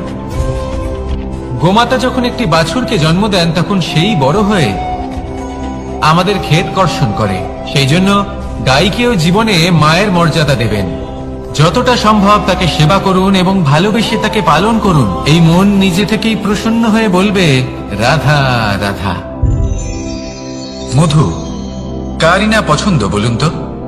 অত্যন্ত সুস্বাদু হয় এই মধু, মিষ্টি খেতে হয় এবং তা শক্তিও প্রদান করে। এবং প্রত্যেকটি মিষ্টি পদার্থের মতোই এতেও খুব তাড়াতাড়ি পিঁপড়ে ধরে যায়। অন্যদিকে যদি নুনকে দেখি তাহলে বছরের পর বছর রাখলেও এতে পিঁপড়ে ধরে না। এবার যদি কথা বলি বন্ধুত্বের, তাহলে বন্ধুত্ব নুনের মতো হওয়া উচিত, মধুর মতো নয়। যারা সামনে এলে শুধুমাত্র মধুর মধুর কথা বলবে, পরে এতে পিঁপড়ে ধরে যাবে, এটা নুনের মতো হওয়া উচিত। প্রকৃত বন্ধু হলো সে যে সময় এলে পরে আপনার সামনে আপনার প্রকৃত সত্য তুলে ধরবে, তা সে যতই কঠিন হোক না কেন। আপনার দোষ, আপনার অপগুণ, আপনার খামতি আপনাকে বলতে পারবে, যাতে আপনি সেগুলো শুনে মেনে নিয়ে তারপর নিজেকে শুধরোতে পারেন। এটাই হলো প্রকৃত বন্ধুত্ব। কখনো নিজের জীবনের আশেপাশে মন দিয়ে দেখবেন, অনেক সময় এমন মানুষ থাকেন, অনেক বন্ধু থাকেন, যাদের দেখে আমাদের মনে হয় যে এনারা খুব কঠোর, এনাদের কথা খুব কটু। কিন্তু বেশিরভাগ এমন মানুষের মনটা যদি বুঝতে পারেন তাহলে দেখবেন তাতে কোনো মালিন্য নেই। এনাদের মন অত্যন্ত পবিত্র হয়। যদি আপনার জীবনেও এমন কোনো ব্যক্তি থেকে থাকে, এমন বন্ধু থাকে, তাহলে তাদের আগলে রাখুন আর আমার সাথে ভালোবেসে বলুন, রাধা রাধা। যতক্ষণ আমরা এই সংসারে জীবিত ততক্ষণ আমাদের সাথে সবকিছু থাকে। আমাদের ধন, সুখ স্বাচ্ছন্দ্য, আমাদের মিত্রগণ, আমাদের পরিবার, এই সমাজ, এই সবকিছু আমাদের সাথে থাকে। যেদিন আমরা এই সংসারকে ত্যাগ করব, এদের মধ্যে কেউ আমাদের সাথে যাবে না। না ধন, না স্বাচ্ছন্দ্য, না সম্পত্তি। এই সকল মানুষ, এই সমাজ, এরা শুধুমাত্রই শ্মশান পর্যন্ত আমাদের সাথে থাকতে পারবেন। তারপরে যদি আমাদের সাথে কিছু যেতে পারে তাহলে তা শুধুই আমাদের ধর্ম। আর এই সংসারে আমরা নিজেদের যে সুনাম রেখে যাই সেটা সম্ভব শুধুমাত্র কর্মের দ্বারা। সেই জন্য সংসারে যতদিন পর্যন্ত জীবিত আছেন, যদি কিছু অর্জন করতে চান তাহলে ধর্ম অর্জন করুন, ধর্মের বিষয়ে স্পষ্টতা অর্জন করুন এবং কর্ম অর্জন করুন। এটাই হবে আপনার অতীত এবং এটাই হবে আপনার ভবিষ্যৎ, এবং এটাই সকলকে প্রেরণা প্রদান করবে। আসুন আমার সাথে ভালোবেসে বলুন, রাধা রাধা। এই পরিবার হলো আমাদের জীবনের একটা অমূল্য সম্পদ, অমূল্য এক আশ্রয়, যা এই সংসারে হয়তো কোথাও আপনি পাবেন না। তাই একে আগলে রাখুন। পরিবার সেই গাছ। আসুন আমার সাথে ভালোবেসে বলুন, কার সেই গাছ। আসুন আমার সাথে ভালোবেসে বলুন, রাধা রাধা। অনেক সময় আমরা জীবনে অনেক মানুষকে এমন বলতে শুনে থাকি যে আমি অসফল হয়েছি কারণ আমার সময় ভালো যাচ্ছিল না। আমি এই জিনিসটা লাভ করতে চাইছিলাম কিন্তু করতে পারলাম না কারণ আমার সময়টা ভালো যাচ্ছিল না। আমি আমার জীবনে ওই মহান কাজটা করতে চাইছিলাম কিন্তু করতে পারলাম না। কেন? কারণ আমার সময়টা ভালো যাচ্ছিল না। কিন্তু যে মুহূর্তে ভালো সময় আমার জীবনে আসবে, আমি সব কিছু প্রাপ্ত করব। এমন প্রায় প্রত্যেকেই বলেন। আসুন একটা কথা বোঝা যাক। একজন মালিকে দেখুন, সে প্রত্যেক দিন গাছের সেবা করে, তাকে জল দেয়, তার যত্ন আত্তি করে। কেন? প্রত্যেক দিন সেই গাছ ফল দেয় না। সঠিক সময় এলে তবেই সেই গাছ ফল দেয়, কিন্তু প্রত্যেক দিন মালি তার সেবা করে, তাকে যত্ন করে। শুধুমাত্র তখন করে না যখন সেই গাছ ফল দিতে সক্ষম। আর যদি মালি গাছের যত্ন প্রতিদিন না করে, তাহলে হয়তো সেই গাছ ফল দিতেই পারবে না। এটাই হলো আমাদের জন্য একটা শিক্ষা। যখন সময় আমাদের জন্য অপেক্ষা করে না, তখন আপনি সময়ের জন্য কেন অপেক্ষা করছেন? ভালো সময়ের জন্য অপেক্ষা করবেন না। ভালো এবং শুভ কর্ম দ্বারা ভালো সময়কে নিজের কাছে টেনে আনুন। নিরন্তর কর্ম করুন, পরিশ্রম করতে থাকুন। শুভ সময় আপনা থেকেই আপনার কাছে আসবে। আসুন আমার সাথে ভালোবেসে বলুন, রাধা রাধা। একে বালি বলুন, মাটি বলুন বা ধুলো বলুন, এ দিয়ে কত কিছু করা সম্ভব। এ দিয়ে আপনি নিজের বাসস্থান নির্মাণ করতে পারেন, প্রাচীর করে তুলতে পারেন, অট্টালিকা নির্মাণ করতে পারেন। কিন্তু যদি এই বালিকে আপনি মুষ্টিবদ্ধ করে রাখতে চান, তাহলে তা হাত থেকে ফসকে যাবে। আপনি কখনোই একে মুষ্টিবদ্ধ করতে পারবেন না। এরকমই হয় আমাদের জীবন, আর এরকমই হয় সময়। এই মুষ্টিবদ্ধ করা বালির মতো। সময়কে আমরা বাধা দিতে পারবো না, আটকেও রাখতে পারবো না। এ হলো প্রবাহমান। জন্ম থেকে মৃত্যু পর্যন্ত এই যে সময়, তা খুবই সীমিত। আর এই সময় আমরা যেটাই করি তার দ্বারাই আমাদের মূল্য নির্ধারিত হয়। আর এই সংসার থেকে চলে যাওয়ার পরেও এই সংসার এই সব কর্মের জন্যই আমাদের মনে রাখে। তাই যদি আপনি এটা ভাবেন যে আজ যে কর্ম করার ছিল আমি না হয় কাল করে নেব, কাল আমার লক্ষ্যে পৌঁছানোর কথা ছিল আমি পরশু পৌঁছবো, না। এই সময় খুব মূল্যবান, একে নষ্ট করবেন না। এই সময়কে সদ্ব্যবহার করুন, মহান হবার পথে অগ্রসর হন। একে যদি মুষ্টিবদ্ধ করে রাখার চেষ্টা করেন, এই সময় থেমে থাকবে না। আসুন আমার সাথে ভালোবেসে বলুন, রাধা রাধা। আমাদের মনে যখন কোনো প্রশ্ন ওঠে, কোনো দ্বন্দ্ব জাগে, তখন আমরা যাই আমাদের গুরুর কাছে, আমাদের আরাধ্যের কাছে গিয়ে জিজ্ঞেস করি। এইভাবেই একদিন আমি পৌঁছলাম আমার আরাধ্যের কাছে, আমার মহাদেবের কাছে, আর ওনাকে প্রশ্ন করলাম যে মহাদেব, জীবনে আনন্দ পাওয়ার, উৎসব পালনের, প্রেম ভাগ করে নেবার জীবনকে উপভোগ করে নেওয়ার সর্বশ্রেষ্ঠ সময় কোনটা? মহাদেব হাসলেন আর উনি বললেন, জীবনে উৎসব পালনের সবথেকে শ্রেষ্ঠ দিন হল মৃত্যুর ঠিক আগের দিনটা। প্রেম ভাগ করে নেওয়ার সবথেকে শ্রেষ্ঠ মুহূর্ত হল মৃত্যুর ঠিক আগের মুহূর্ত। জীবনকে উপভোগ করে নেওয়ার সর্বশ্রেষ্ঠ প্রহর হল মৃত্যুর এক প্রহর পূর্বে। তখন আমি চমকে গেলাম। আমি বললাম, কিন্তু মহাদেব, মৃত্যু তো অনিশ্চিত, আমরা জানিও না কবে আমাদের মৃত্যু হবে। মহাদেব আবার হাসলেন। উনি বললেন যে যদি আমরা এভাবে জীবন কাটাই যে আমরা জীবনের প্রত্যেক দিন, প্রত্যেক মুহূর্ত, প্রত্যেক প্রহর শেষ বলে মনে করি, তাহলে আমাদের সমস্ত জীবন আনন্দের সাথেই অতিবাহিত হবে। কি বলেন?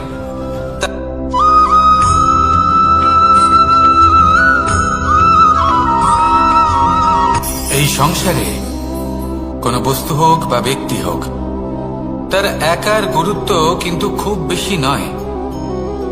একটা উদাহরণ হিসেবে বৃষ্টির ফোঁটাকে ভেবে দেখুন। যদি একটি বৃষ্টির ফোঁটা হয় তাহলে তার খুব বেশি গুরুত্ব থাকে না, কিন্তু যখন সহস্র বৃষ্টির ফোঁটা মেঘের মধ্যে দিয়ে ঝরে পড়ে, তখন সেটা বর্ষার রূপ ধারণ করে। সেই বর্ষা যা এই প্রকৃতিকে শান্ত করে। সেইভাবেই পাথরের ছোট টুকরো, তার খুব বেশি গুরুত্ব থাকে না, কিন্তু যখন অসংখ্য পাথরের টুকরো একত্রিত হয় তখন তা পর্বতের আকার ধারণ করে। সেইভাবেই কিছু মানুষ যখন একত্রিত হন তখন তৈরি হয় পরিবার, কিছু পরিবার যখন একত্রিত হয় তখন তৈরি হয় সমাজ, যখন অনেক সংখ্যক সমাজ একত্রিত হয় তখন তৈরি হয় রাজ্য। এবার এই রাজ্যের সবথেকে গুরুত্বপূর্ণ ব্যক্তি হতে পারেন রাজা, কিন্তু তাও সেই রাজা একা কিছু করতে পারেন না। যুদ্ধ লড়ার সময় তারও নিজের সৈন্যদলকে প্রয়োজন পড়ে। কিন্তু এই সংসারে এমন একজন ব্যক্তি আছেন যিনি একাই সব কাজ করতে থাকেন, এবং সেই ব্যক্তি হলেন মা। আমাদের জীবনে একজন পিতার ভূমিকা কিন্তু নিঃসন্দেহে অমূল্য, কিন্তু আমাদের সকলের জীবনে যে ভূমিকা একজন মায়ের তা অন্য কারোর থাকে না। একজন মা একাই সন্তানকে বড় করতে পারেন, সংস্কারী করে তুলতে পারেন, তার জন্য পরিশ্রম করেন। আর এত কিছু কাজ করার পরেও তার কাজের জন্য তিনি প্রশংসা অবশ্য পান না।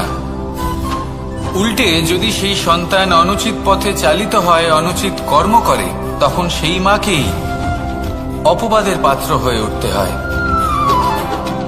আমাদের জীবনে মায়ের যোগদান কতটা সেটা বুঝুন। আপনাকে বড় করে তোলার জন্য উনি কতটা পরিশ্রম করেছেন সেটা বুঝুন। আজ থেকে, এখন থেকে, এই মুহূর্ত থেকে মাকে সম্মান করতে শিখুন। যখন সময় পাবেন, যখন সুযোগ হবে, তখন তার প্রশংসা করুন, ওনারও ভালো লাগবে। আর মায়ের এই মমতার জন্য, তার এই ভূমিকার জন্য আসুন সবাই মিলে আমরা তাকে প্রণাম করি, আর সকলে মিলে ভালোবেসে বলি, রাধা রাধা।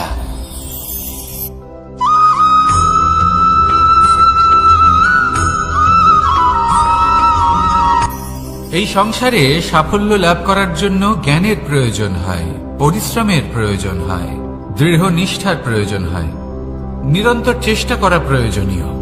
কিন্তু আরো কিছু আছে যা অত্যন্ত প্রয়োজনীয় এবং গুরুত্বপূর্ণ। তা হলো ভালো বন্ধু। তাদের থাকা অত্যন্ত প্রয়োজনীয়। যদি ভালো বন্ধু থাকে তাহলে সময় এলে তারা ঢাল হয়ে আপনাকে সুরক্ষা করবেন। সময় এলে অস্ত্রের মতো শত্রুকে সংহারও করবেন। যদি তিনি জ্ঞানী হন, তাদের মধ্যে সদ্গুণ থাকে, তাহলে এই সব গুণ আপনার মধ্যেও প্রবেশ করবে।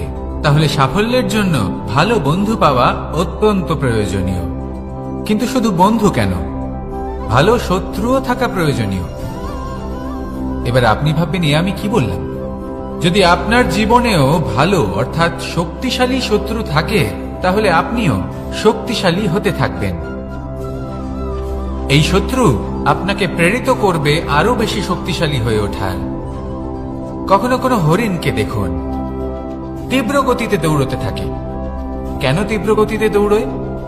এই কারণে নয় যে কোথাও তার জন্য মধুর ঘাস অপেক্ষা করে রয়েছে, না। সে এই কারণে তীব্র গতিতে দৌড়য় কারণ সেটা না করলে তার পেছনে একটি সিংহ আছে যে ওকে নিজের ভোজন করে ফেলবে। তাই জীবনে বিপদ, সংকট এই সবকিছুও হলো অত্যন্ত গুরুত্বপূর্ণ। তার সম্মুখীন হতে শিখুন আর আমার সাথে ভালোবেসে বলুন, রাধা রাধা।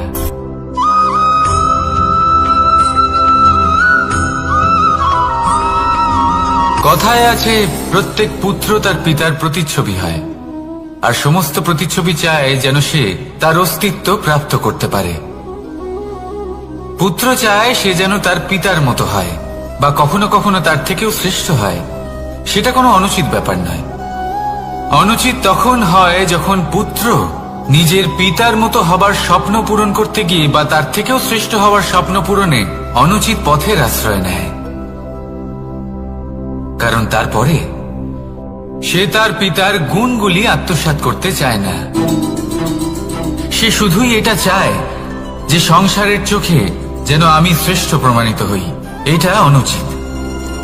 সংসারে এমন অনেক মানুষ আছেন যারা এই কারণে শ্রেষ্ঠ হওয়ার চেষ্টা করেন যাতে তার পরিবারের তার পিতার সম্মান বৃদ্ধি পায়।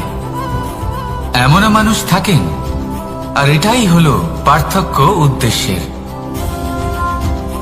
মনে রাখবেন, যদি আপনার উদ্দেশ্য শুভ হয় তাহলে পথও শুভ হবে, যদি আপনার উদ্দেশ্য অশুভ হয় তাহলে পথও অশুভ হবে। তাহলে নিজের পিতার মতো হবার চেষ্টা অবশ্যই করুন, তার থেকেও শ্রেষ্ঠ হওয়ার চেষ্টা অবশ্যই করুন, কিন্তু মনে রাখবেন আপনার সংকল্প আর আপনার উদ্দেশ্য এই দুই শুভ হওয়া উচিত। তাহলে আসুন আর আমার সাথে ভালোবেসে বলুন, রাধা রাধা।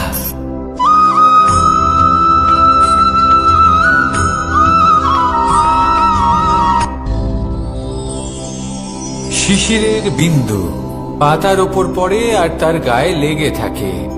পাতা তাকে শুষে নিতে পারে না, আর শেষ পর্যন্ত সে ঝরে পড়ে যায়। অন্যদিকে রয়েছে মেঘ এবং চাতক। এদের মধ্যে অনেক দূরত্ব থাকে। মেঘ থাকে আকাশে আর চাতক থাকে ধরিত্রীতে। কিন্তু যখন এই মেঘ থেকে বৃষ্টি ঝরে পড়ে, এই চাতক কিন্তু সেই জলই পান করে, নয়তো সে তৃষ্ণার্ত থেকে যায়। এবার অন্যদিকে দেখলাম শিশির বিন্দু আর পাতার এই সম্পর্ক। এরা খুব কাছাকাছি থাকে, ঘনিষ্ঠও থাকে। অন্যদিকে রয়েছে মেঘ এবং চাতকের সম্পর্ক, যাদের মধ্যে অনেক দূরত্ব থাকা সত্ত্বেও তারা খুব ঘনিষ্ঠ, তাই না? এই সারমর্ম খুব সরল। এই নৈকট্য, এই দূরত্ব, তা আপনার সম্পর্কে প্রভাব কিছুতেই ফেলতে পারে না। এই নৈকট্য, এই দূরত্ব, এইসব হলো শুধুমাত্র মনের ব্যাপার। কখনো আপনি অনুভব করেছেন আপনি কারোর থেকে অনেক অনেক দূরে আছেন, অনেক দূরে আছেন, তাও সেই ব্যক্তির প্রতি আপনি টান অনুভব করেন। সেখানে আপনি কারোর সাথে প্রত্যেক দিন অতিবাহিত করেন, সমস্ত জীবন অতিবাহিত করেন, সব থেকে বেশি সময় তার সাথে অতিবাহিত করেন, তাও তার প্রতি সেই টান অনুভব করেন না। এই সংকেত হলো মনের দূরত্বের। তাহলে মনের এই দূরত্ব দূর করুন আর আমার সাথে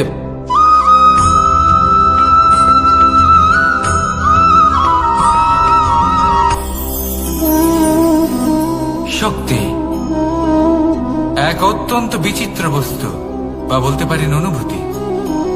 পিতা সবসময় চান যেন তিনি তার শক্তি পুত্রকে। আসুন আপনাকে সহজে বোঝাই।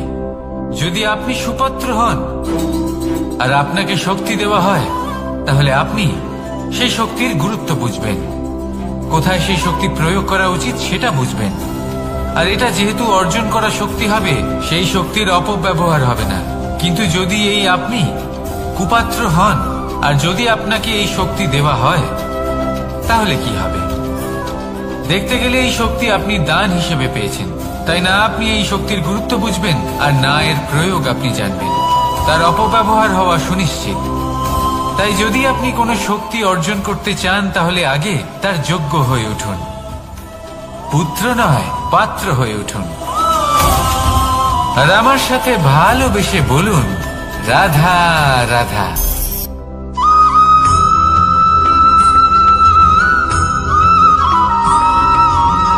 ভালোই, শুধু ওনাদের কঠোর ব্যবহার দেখলে আমরা একটু ভয় পেয়ে যাই। এবার ওনাদের এই কঠোর ব্যবহার আমাদের ভালো না লাগলেও অত্যন্ত আবশ্যক, কারণ মাতার থেকে আমরা যে শক্তি লাভ করি তা যেন নিয়ন্ত্রণ হারিয়ে বিধ্বংসী না হয়ে ওঠে, আমরা যেন কোনো কুপথে না চলে যাই, আমরা কখনো যেন দোষ না করে ফেলি। শুধু সেই জন্য পিতা এবং গুরু একটু কঠোর হয়ে ওঠেন, এবং ওনাদের এই কঠোর আচরণ ভবিষ্যতে গিয়ে আমরা অবশ্যই বুঝতে পারি। জীবনে কিছু বছর আমরা এগিয়ে যাই আর তারপর আমরা বুঝতে পারি যে বাবা এবং গুরু আমাদের যথেষ্ট ভালোবাসতেন, কিন্তু ওনাদের ভালোবাসার বহিঃপ্রকাশ আলাদা। প্রয়োজনীয় হলো এটা দেখার, এটা বোঝার যে শুরু থেকে আমাদের প্রতি ওনাদের আচরণ কেমন ছিল। ওনাদের কঠোর হওয়ার পেছনে ওনাদের ভালোবাসাটা বোঝার চেষ্টা করুন, ওনাদের চিন্তাটা বোঝার চেষ্টা করুন, ওনাদের পথপ্রদর্শনের আড়ালে আপনার ভবিষ্যতের জন্য যে পরিকল্পনা ওনারা করেছেন সেটা বোঝার চেষ্টা করুন। তখন আপনারা বুঝতে পারবেন ওনাদের ভালোবাসাকে। আপনার মনের মধ্যে আপনা থেকেই ওনাদের প্রতি সম্মান জেগে উঠবে। নিজের পিতা এবং নিজের গুরু এই দুজনের প্রতি কৃতজ্ঞতা প্রকাশ করুন আর আমার সাথে ভালোবেসে বলুন, রাধা রাধা।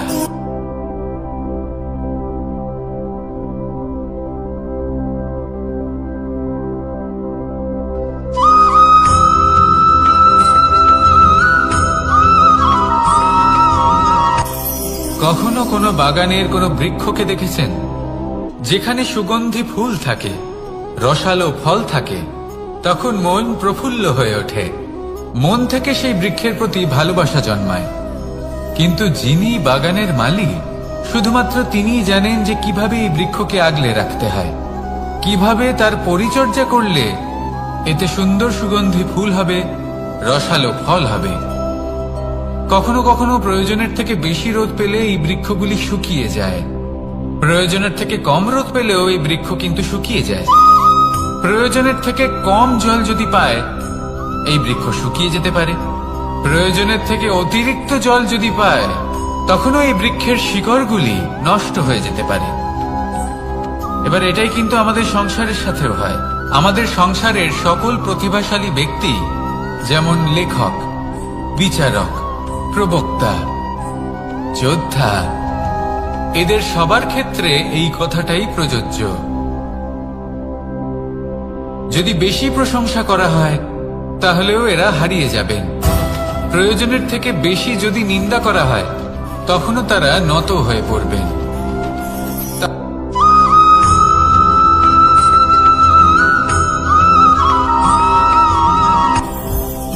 জীবনে কিছু শেখা অত্যন্ত গুরুত্বপূর্ণ। এবার কি কি শিখতে হবে সেই সব শেখানোর জন্য অনেক শিক্ষক রয়েছেন, কিন্তু কি শিখবেন না আর কি করবেন না এটা আমাদের নিজের অভিজ্ঞতা দিয়ে শিখতে হয়। কিন্তু তার মানে এটা নয় যে যদি আপনাকে শিখতে হয় যে আগুনের তাপ কতটা, আপনাকে আগুনের মধ্যে হাত দিতে হবে। না, অন্য কারোর অভিজ্ঞতা দ্বারাও শিখতে পারেন। প্রশ্ন শুধুমাত্র একটাই যে আপনি কি শিখতে চান নাকি চান না। যদি আপনি এটাই ভাবেন যে আমি শুধুই নিজের অভিজ্ঞতা দ্বারাই শিখতে চাই, তাহলে জীবনকাল ছোট মনে হবে, অনেক কিছুই শিখতে পারবেন না। তাই নিজের সাথে সাথে বড়দের অভিজ্ঞতা দ্বারাও শেখা শুরু করে দিন, এই সংসারের অভিজ্ঞতা দ্বারা শিখতে শুরু করে দিন। আর এটা নিশ্চিত রূপে শেখা আবশ্যক যে কখন কি করবেন না, কোথায় থামতে হবে আর কোথায় থামবেন না। তাহলে আসুন আর আমার সাথে ভালোবেসে বলুন, রাধা রাধা।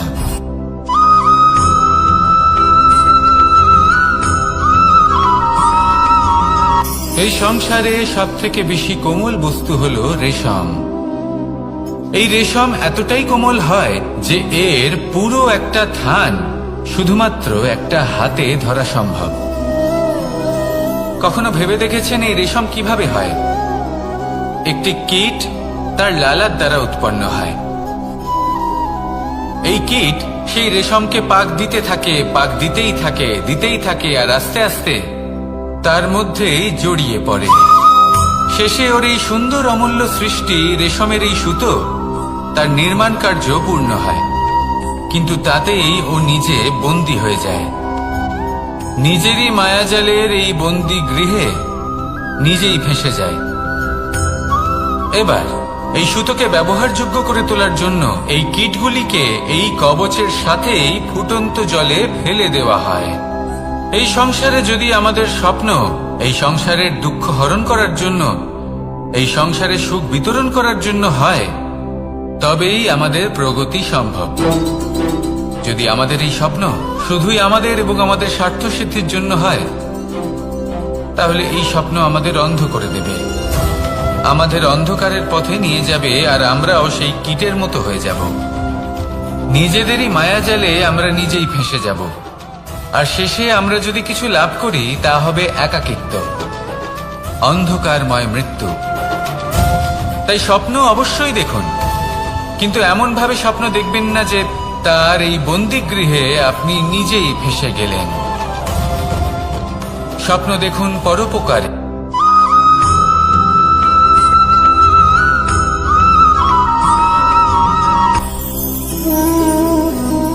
শক্তি এক অত্যন্ত বিচিত্র বস্তু, বা বলতে পারেন অনুভূতি। পিতা সবসময় চান যেন তিনি তার শক্তি পুত্রকে। আসুন আপনাকে সহজে বোঝাই। যদি আপনি সুপাত্র হন আর আপনাকে শক্তি দেওয়া হয়, তাহলে আপনি সেই শক্তির গুরুত্ব বুঝবেন, কোথায় সেই শক্তি প্রয়োগ করা উচিত সেটা বুঝবেন। আর এটা যেহেতু অর্জন করা শক্তি হবে, সেই শক্তির অপব্যবহার হবে না। কিন্তু যদি এই আপনি কুপাত্র হন আর যদি আপনাকে এই শক্তি দেওয়া হয়, তাহলে কি হবে?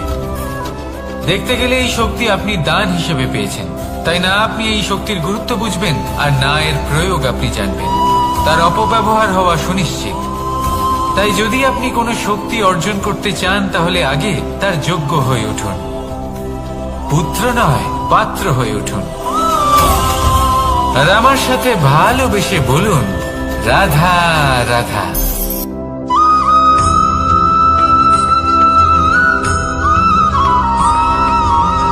এই সংসারে প্রত্যেক মানুষ এটাই চান যে তিনি যেন ধনবান হন, আর্থিক অবস্থা তার ভালো থাকে, ওনার বাড়িতে লক্ষ্মীর আগমন হয়। কিন্তু সেটা হবে কি করে, সেটাই হলো প্রশ্ন। কেউ বলেন যে যদি পরিশ্রম করো তাহলে ধন অর্জন সম্ভব, কেউ বলেন যে যদি বিদ্যা লাভ হয় তবেই ধন অর্জন সম্ভব, কেউ বলেন যে যদি বলশালী হও তবেই সম্পন্ন থাকবে। ভালো কথা, যদি তাই হয়ে থাকে, তবে দিনমজুর সারা দিন পরিশ্রম করেন, তিনি কেন ধনী হন না? অনেকজন বিদ্বান মানুষ আছেন এই সংসারে, তারা কেন ধনবান হন না?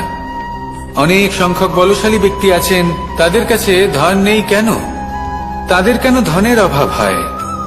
আবার এমনও কিছু মানুষ আছেন যারা পরিশ্রম করেন, তারা দিনমজুর, কিন্তু তারা ধন অর্জন করতে পারেন। কিছু বিদ্বান ব্যক্তি আছেন যাদের কাছে অধিক মাত্রায় ধন রয়েছে। কয়েকজন বলশালী ব্যক্তি রয়েছেন যাদের কাছে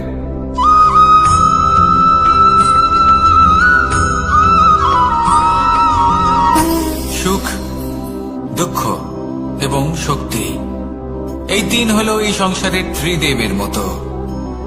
আমাদের জীবনে যা কিছু ঘটছে এই তিনটির ভিত্তির উপরেই হচ্ছে। আসলে এই সংসারের একটা নিয়ম আছে, যখনই আপনি কিছু লাভ করেন, এই সংসার আপনার পরীক্ষা নেয়। এটা জানার জন্য আপনার পরীক্ষা নেয় যে আপনি যা কিছুই লাভ করেছেন, আপনি কি আদৌ সেটার যোগ্য কিনা। ঠিক সেইভাবেই এই সুখ, দুঃখ এবং শক্তি আপনার পরীক্ষা নিয়ে থাকে। যখন সুখ আসে তখন সে আপনার পরীক্ষা নেয় যে আপনার মধ্যে অহংবোধ জাগ্রত হয়নি তো। যদি অহংবোধ চলে আসে তাহলে সুখ সেখানেই সঙ্গ ত্যাগ করে। দুঃখ আপনার ধৈর্যের পরীক্ষা নিতে থাকে, আর যদি আপনার মধ্যে ধৈর্য না থাকে তাহলে এটা আপনাকে আরো বেশি দুঃখের গভীর অন্ধকারে ঠেলে দেবে। সেখানে শক্তি পরীক্ষা নেয় আপনার বিনম্রতার। যদি আপনি বিনম্র না হন, তাহলে হয় এই শক্তি আপনার সঙ্গ ত্যাগ করবে, নয় এই শক্তি বিনম্রতার অভাবে আপনার পতনের কারণ হতে পারে। এই সংসারে যে কোনো ব্যক্তি যিনি এই পরীক্ষায় উত্তীর্ণ হয়ে থাকেন, এই জীবনে তিনি সাফল্য লাভ করেন। আসুন আমার সাথে ভালোবেসে বলুন, রাধা রাধা।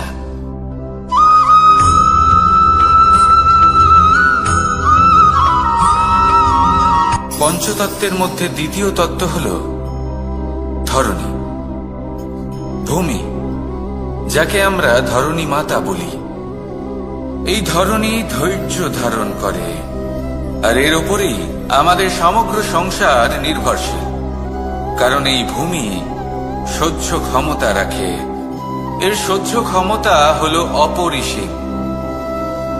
সন্তান যতই আঘাত প্রদান করুক না কেন, প্রেম পূর্বক সহ্য করে, আর তার বদলে অমূল্য রত্ন প্রদান করে। সন্তান যদি হাল চালায়, তাহলে তার বদলে তাকে অন্ন প্রদান করে। এটাই হলো ধরণী। এবার এর থেকে আমরা কি শিক্ষা পেতে পারি? এটাই যে কারোর জন্য কিছু করা বা কাউকে কিছু দেওয়া মনে কোনো কামনা ছাড়াই। আর এই কথাটা বুঝে যান, যদি কারোর জন্য কামনা না রেখে বা কোনো পাওয়ার আশা না রেখে কারোর জন্য কিছু করেন বা কারোকে কিছু দেন, যদি এটা আপনি শিখতে পারেন, তবে আপনি ভালোবাসতে শিখে গেছেন। আর সেই জন্যই এই ধরিত্রীকে মাতা বলা হয়। কারণ মাতা শুধু উনি নন যিনি গর্ভে সন্তানকে ধারণ করেন, মাতা তো উনিও যিনি জীবন বাঁচতে শেখান, যিনি জীবন বাঁচার উদাহরণ প্রদান করেন। তাহলে ধরণীর থেকে এই নিঃস্বার্থ ভাব শিখুন, নিঃস্বার্থ ভালোবাসা শিখুন, আর এই ভালোবাসার সাথেই বলুন, রাধা রাধা।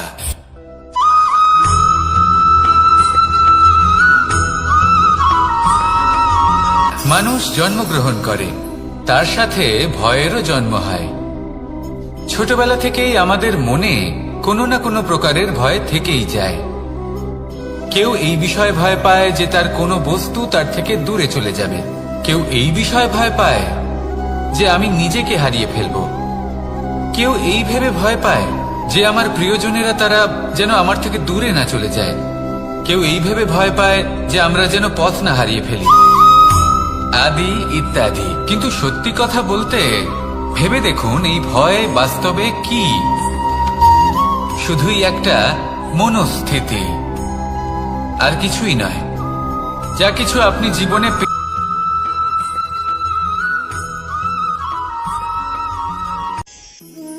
সেই কখন থেকে এই পুস্তকটিকে দেখছি, কিন্তু এর থেকে আমি কোনো জ্ঞান লাভ করতেই পারছি না। এবার আপনি বলবেন যে আজ কেমন বিচিত্র কথা বলছি আমি।